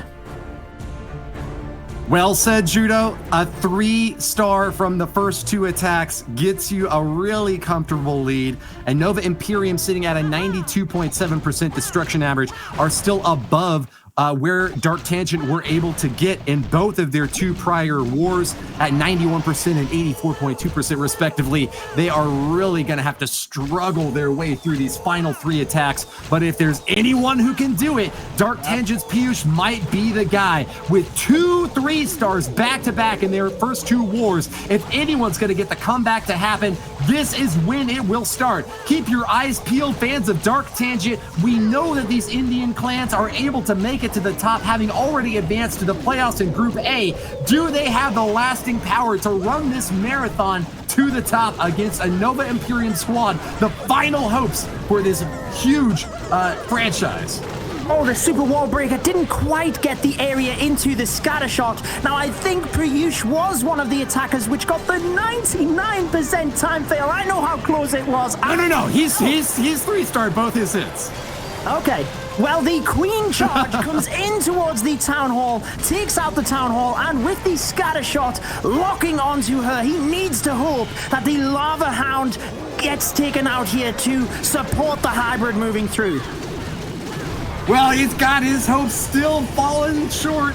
Piyush needs to get in there quick and fast. That Grand Warden Eternal Tome super early on to protect these Hog Riders about to face down against another giant bomb exploding right in their face. Heal spell goes off and he's got one more as well as a Rage and Freeze to try to shut down the backside. He's got another multi-target Inferno to face off against with even more Eagle artillery firing down on it like a raptor from the skies. Facing off against so many defenses, he's got to be holding his breath. The Archer Queen up the top side is losing her healers too. How long can she survive, Judo? Oh, she goes down, but the Rage spell is perfectly used, Woody, to allow the Hog Riders through the center, and that might just be a lifeline. He still does have a couple of splash damage defenses to get through, but as long as the Hog Riders can get good damage on the base, he might be able to clear up around the outside. It is all down to the bomb tower. Can the Hog Riders get it? Will the bomb tower do enough damage? It is slamming into them, and unfortunately, it's not looking good, but they're onto it. Can they take it down? Gravy! Balloons in there, Woody. I think he's going to get it. They will! Taking out the last air defense, the balloon crashes into the bomb tower, and with the drop from hell, fires away its last bomb before being taken down by a sinking air mine itself. Piyush has got 98%. There's one more building left, though. Where is it? Oh, there it is. Okay, not too far away. They'll snipe it off for the triple. That is exactly what Dark Tangent needed. We had Nova Imperium almost handing them a lifeline there with a 78% 2-star, and they've grabbed it with both hands, put their first triple on the board, and now we have a war on our hands. Dark Tangent just need to put the pedal to the metal. They need to wipe the sweat off their hands, strap in, because this is their last chance to stay in the running for the golden ticket, Judo. Yes, well, as Woody said, Piyush was one of their best attackers, and he came in when they really needed him. 3 stars, super close, but it puts Dark Tangent right back in this, and it does keep the pressure on Nova Imperium. They do have the extra 3-star, but now that Dark Tangent get the 3-star, they have to make sure to keep their performance throughout the rest of the war, Woody. Not just one of the best attackers. Put some respect on that name. Piyush is the MVP for Dark Tangent, undisputed in my mind. The only one who can claim that title off of perfect strikes every single war so far. Really got to congratulate him on a job well done. Dark Tangent still behind 1 star, and with a menacing closing line here, 2 attacks left for each clans, and Dark Tangent falling behind on percentage as well. But Piyush has given them a shot in the arm, a stim pack to surge forward, and it's going to be up to Nova Imperium to try to keep their lead ahead. They'll be attacking next, hot off a Dark Tangent victory. Yes, and the thing that I find really interesting here as well, Woody, is these are the 2 clans that had family clans within the tournament. Nova Esports, we know, have gone home. Indian Clashers have moved on. Now, will it be the Indian team that moves on to tomorrow, or will it be Nova? Time will tell. We are at the halfway point of this war, and it is T-Top who is driving Nova Imperium into their next attack. A-Top from Nova Imperium picked up a 2-star, 88% in the previous war against Dark Tangent. He made a comeback as well in the second elimination match with a 2-star 90%, pushing even higher. Can he get it done with the first 3-star of this war? A 3-star here would bring them up to 11 and really force Dark Tangent to go back-to-back triples just to have a shot against the Nova Imperium squad that seems to be on the winning path to victory. Charging into the top corner here and taking down a hero. He'll find an easy shot at a multi-target Inferno as well. Yes, it goes down before the Clan Castle troops, which is always a bonus. It means that the Queen only has one defense locked onto her, and he can take his time here. Just regroup, and as the attack moves forward, you always need to make sure that you are dealing with the pressure. And sometimes when you get a couple of seconds like this to just allow your Queen to take out the Clan Castle troops, it allows T-Top to take a breath and then move on to the next phase of his attack. Indians can one-shot those lava pups, and that's why T-Top chose to bring just one of them to help that Archer Queen out and keep those healers safe. Coconut Loon grabs the Seeking Air Mine on the right side corner, and that's going to help provide more insulation for these healers. You need this Queen charge to really go the distance like a marathon runner, not just trying to sprint into the top compartment. If you want to justify that big expenditure of multiple rage spells and so many healers to keep them up. Hogs are supported now with the Grand Warden behind them, trying to keep them safe with a lot of splash damage raining on in. That top side Eagle Artillery is going to be one of the last defenses that they engage, and they need to stay safe and dry until then. They've got one more heal spell to boost them up, Judo. Yes, and the healers had transferred onto the hybrid, which, as you mentioned earlier on in the stream, Woody, is a brilliant thing, but they've moved back to the outside of the base, which means the hybrid is now vulnerable in the middle. He tries to use his final heal spell, but with that back-end scatter shot, you've got to say they will be taking huge damage. He is trying to hold on to the Queen ability and the Royal Champion's ability to try and take it down, but I'm not sure it's going to be enough. The miners are down. The Royal Champion now uses the ability, and the Queen will have to use hers as well. Just like a Banjo-Kazooie, stop and swap. The healers pop off and go right back again. A rare move, but T-Top is going to try to make the most of it. Archer Queen still surviving with so many point defenses firing away at her, but finally goes down. A lone wizard out back trying to support this P.E.K.K.A. and maybe snipe down a few more buildings. A single target Inferno might be just out of range for this P.E.K.K.A. If it can chop along some additional storages along the outside edge, could be able to get that overall damage above 80%, and that would be a real big boost for a Nova Imperium squad that's trying to keep their percentage destruction above the Dark Tangent line. They're not going to be able to do it, though. With just 78%, it drops them down below Dark Tangent at 89% overall. Exactly, and the interesting thing, we have seen this so many times, haven't we, where the team has been so far behind and yet they have pulled it back. If Dark Tangent 3-star, they leapfrog Nova Imperium, and it means moving into the last attack, they take the advantage. They sure do, but a triple is no easy feat, especially for a Dark Tangent squad that has only got a 30% hit rate so far. They've already put up one of the 3 stars, and that was from their very best attacker. Next up at bat is Krish Vishnoi, who got a really unfortunate 2-star 52% fail against Existence in the previous war.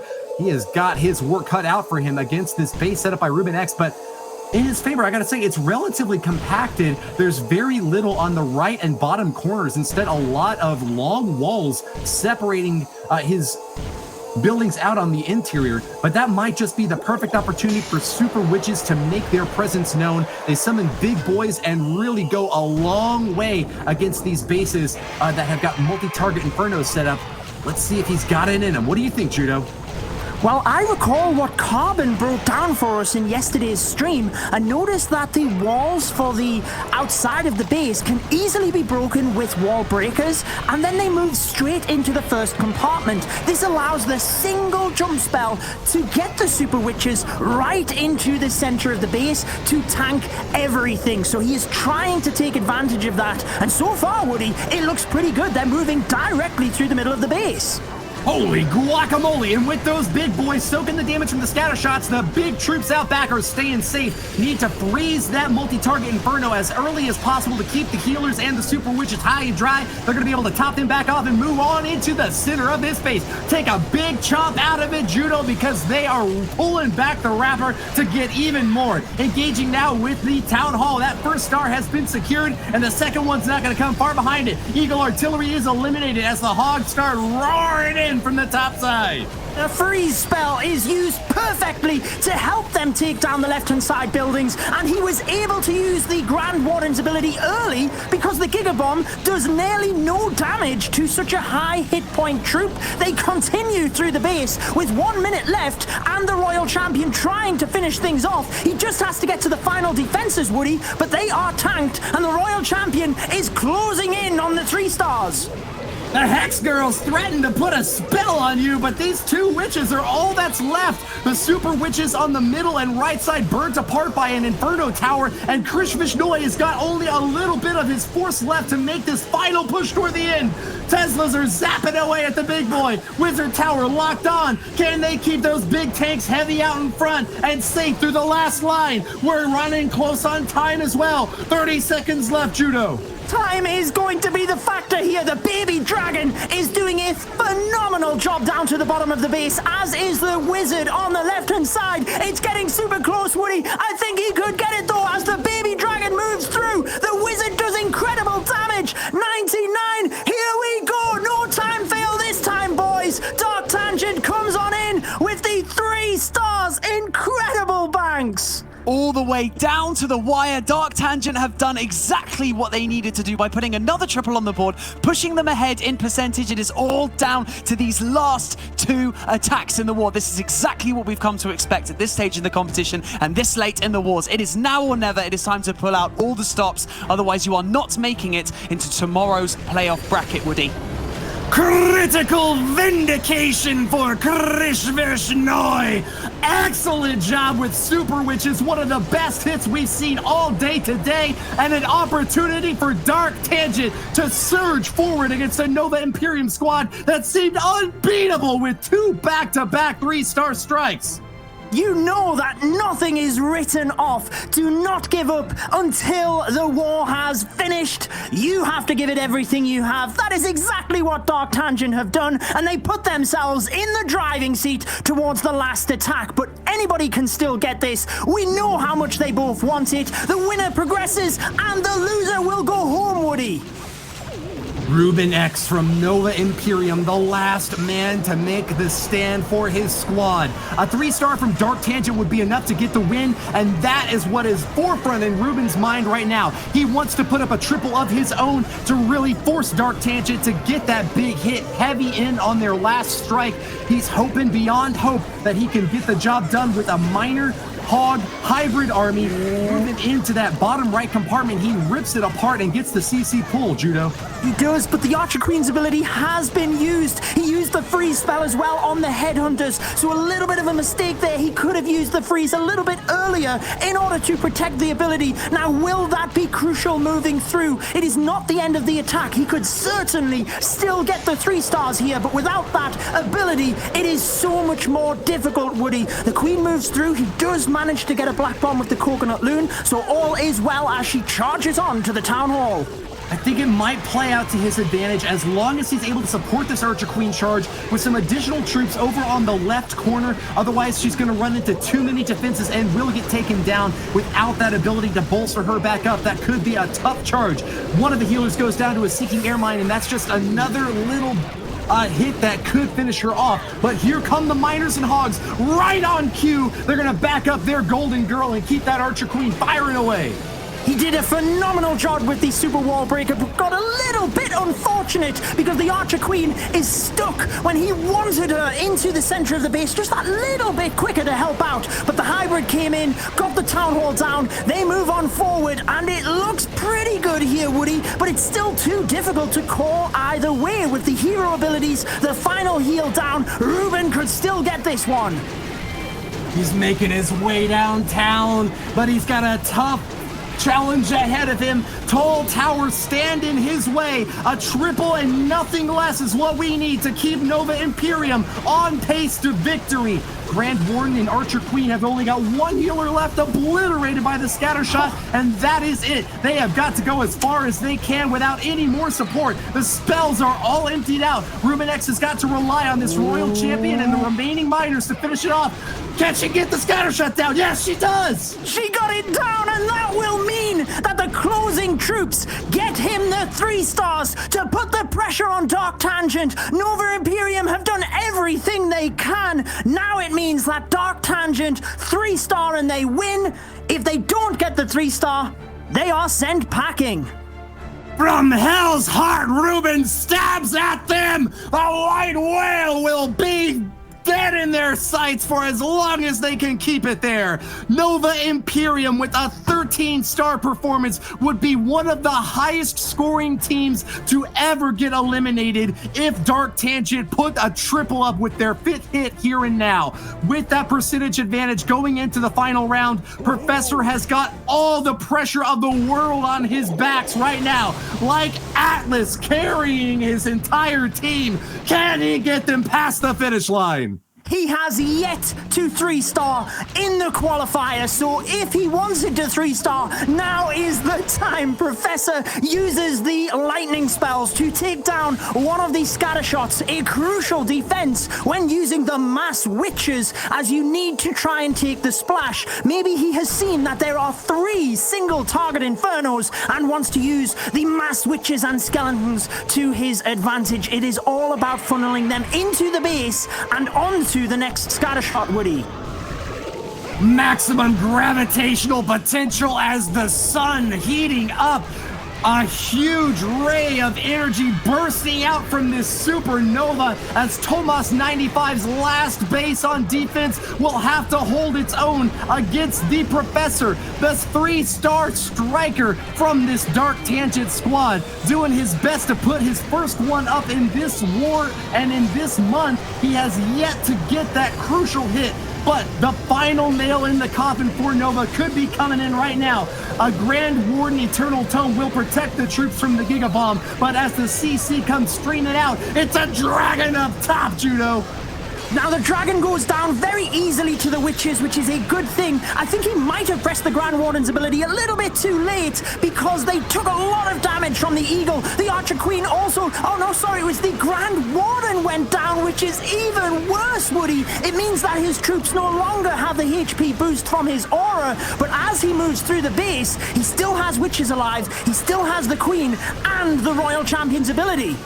It's anyone's game and both teams are on the seat, just holding on for dear life, trying not to fall out. I know I sure am. Professor from Dark Tangent starts to carve out the last line through this base. The bottom side has still got, golly, how many is that? 4 or 5 witches still up with a pack of wizards to boot.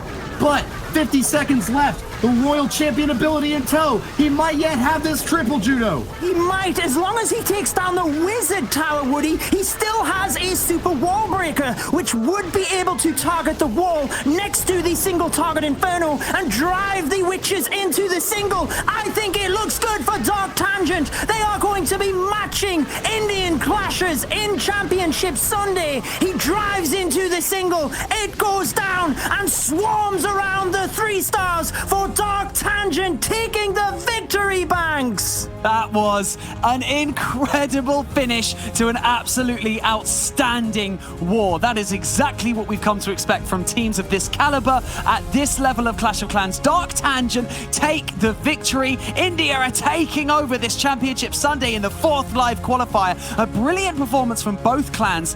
However, Dark Tangent managing to secure that win and go through to the finals. You hate to say it, but unfortunately Nova Imperium will be going home. And unless they've qualified already for an upcoming live qualifier, that is the end of their World Championships journey. But take a look at these stats. Look how close that was. 2% difference there, Judo. Wow, 13 stars and 91.2%, and yet they are leaving. That is the standard of competition we have. What an incredible war, and we know moving into tomorrow just how action-packed it will be. Yes, we do indeed. And the advancing through to the playoffs. Here we go. We have Existence and Dark Tangent will be advancing in Group B. An absolutely fantastic performance from all of the teams today. It's been absolutely unreal. You can't really ask for more at this stage of the competition. And to help educate us by breaking down one of the attacks in more detail, here is Carbon Finn at the Telestrator. Thank you so much, Banks. What an incredible finish right there from a Dark Tangent. And we're going to take a look at one of the attacks that came in earlier was the hybrid. And when you're identifying a base right here, what I like to try to start off with is identifying how do I plan using the hybrid. Well, what I want to try to do is try to queen charge to the town hall. Then you can kind of work your way backwards. And then people are always asking the question, do I use a siege barracks or do I use the Yeti blimp? Well, if the queen can take the town hall and she can take out that clan castle, then you can go with the siege barracks because you can create that funnel. So what the queen is going for, her objective is to try to charge her way into the town hall, and that's where he wanted to wall break into. So here's the queen. It's pretty much a symmetrical base. So the queen could have went left, she could have went right, and he just would have reacted and flipped the plan. So as long as the queen charges her way into here, she can get access to this town hall. And then as he can clear this, she's going to get the town hall and that clan castle, so then the hybrid doesn't have to deal with the CC. And so the king is on the outside, and the king's responsible for clearing this outside section. And then notice the shape of the path for the hybrid. In between the queen and the king, he wants to deploy the hybrid. And here we go. He's going to deploy it right into this section, pops that king ability, and then kind of where the king ability popped his right there is going to be the siege barrack to help assist that funnel even further. So the queen's killing off the CC. Here comes the miners, the hogs, through the base. And now when do you pop the ability? So this is very important. He pops it right now. Notice he didn't use any of the heal spells. And what do we have left on this base? We have the Inferno Tower, the Eagle, another Inferno. There's quite a bit left here, but notice how right here he popped the ability through the Eagle shots. That is very important. He pops it through the Eagle shot so he can get that value through. Giant bombs, potentially if there's also some bomb towers to get all that value through with that ability. Now he can use the heals kind of after as he's pushing his way through, and then he has one more raid spell, right? And what you really don't want to do is use a raid spell and heal spell in the same spot. Why do you not want to do that? Is because a raid spell is meant to speed the troops up and have them go faster, but a heal spell, you want them to sit in that heal and to get healed up. So you'll notice the pro players don't do those spells in the same spot. The best case scenario I would suggest is to try your best to use the Rage and the War and Eternal Tome to get that value. But then the hogs all push their way through this bottom section. The queen did get taken out, but she got her value. She got the town hall, she got the clan castle, so then he could use the siege barracks for the hybrid to push his way through. So it was a really great job from Dark Tangent. What an incredible finish from them, getting the clutch triple at the very end to move on to the playoffs, where they believe will be taking on some great opponents. And we're going to send you guys back over to the guys in the studio. Thank you so much, Carbon. We look forward to hearing more from you tomorrow in the playoffs. A huge congratulations to our clans for making it through to tomorrow's finals. We are left with 4 of the top clans in the world. It's almost impossible to predict who will take this qualifier. But we're going to take a quick look at the matches lined up for tomorrow. So, Judo, can you take us through tomorrow's playoff bracket? Well, impossible to predict is one way to say it, Banks. We have Indian Clashes taking on Dark Tangent, who is a clan within their family, and Existence versus Tribe Gaming, a repeat of the 3rd and 4th match of last year's World Championships. And we also have a show match. Woody, can you take us through what's happening there? Oh, of course, we've got Nishong Dance versus Clash Champs. Going to be an excellent chance to see a prior qualified team go up against another really skilled competitor. I really have to say, though, the playoffs have got an interesting storyline up top because we are guaranteed to see an Indian team advance to the finals. Whether it's Dark Tangent or Indian Clashers, we have yet to find out. But the first showing from this country has already got a Clash qualified finalist squad. Exactly. Extremely impressive. Now, thank you so much for joining us today. To Woody, Judo Bash, and Carbon Fin, thank you so much for all of your energy, and to the production team for keeping this engine running. Now, tomorrow is the day we find out our 4th qualifying team for the World Finals. 4 of the top clans in the world will be battling it out for that golden ticket, and it is a day you are not going to want to miss. So we'll see you back here tomorrow at 4 p.m. CEST. My name is Banks, and I'll see you then.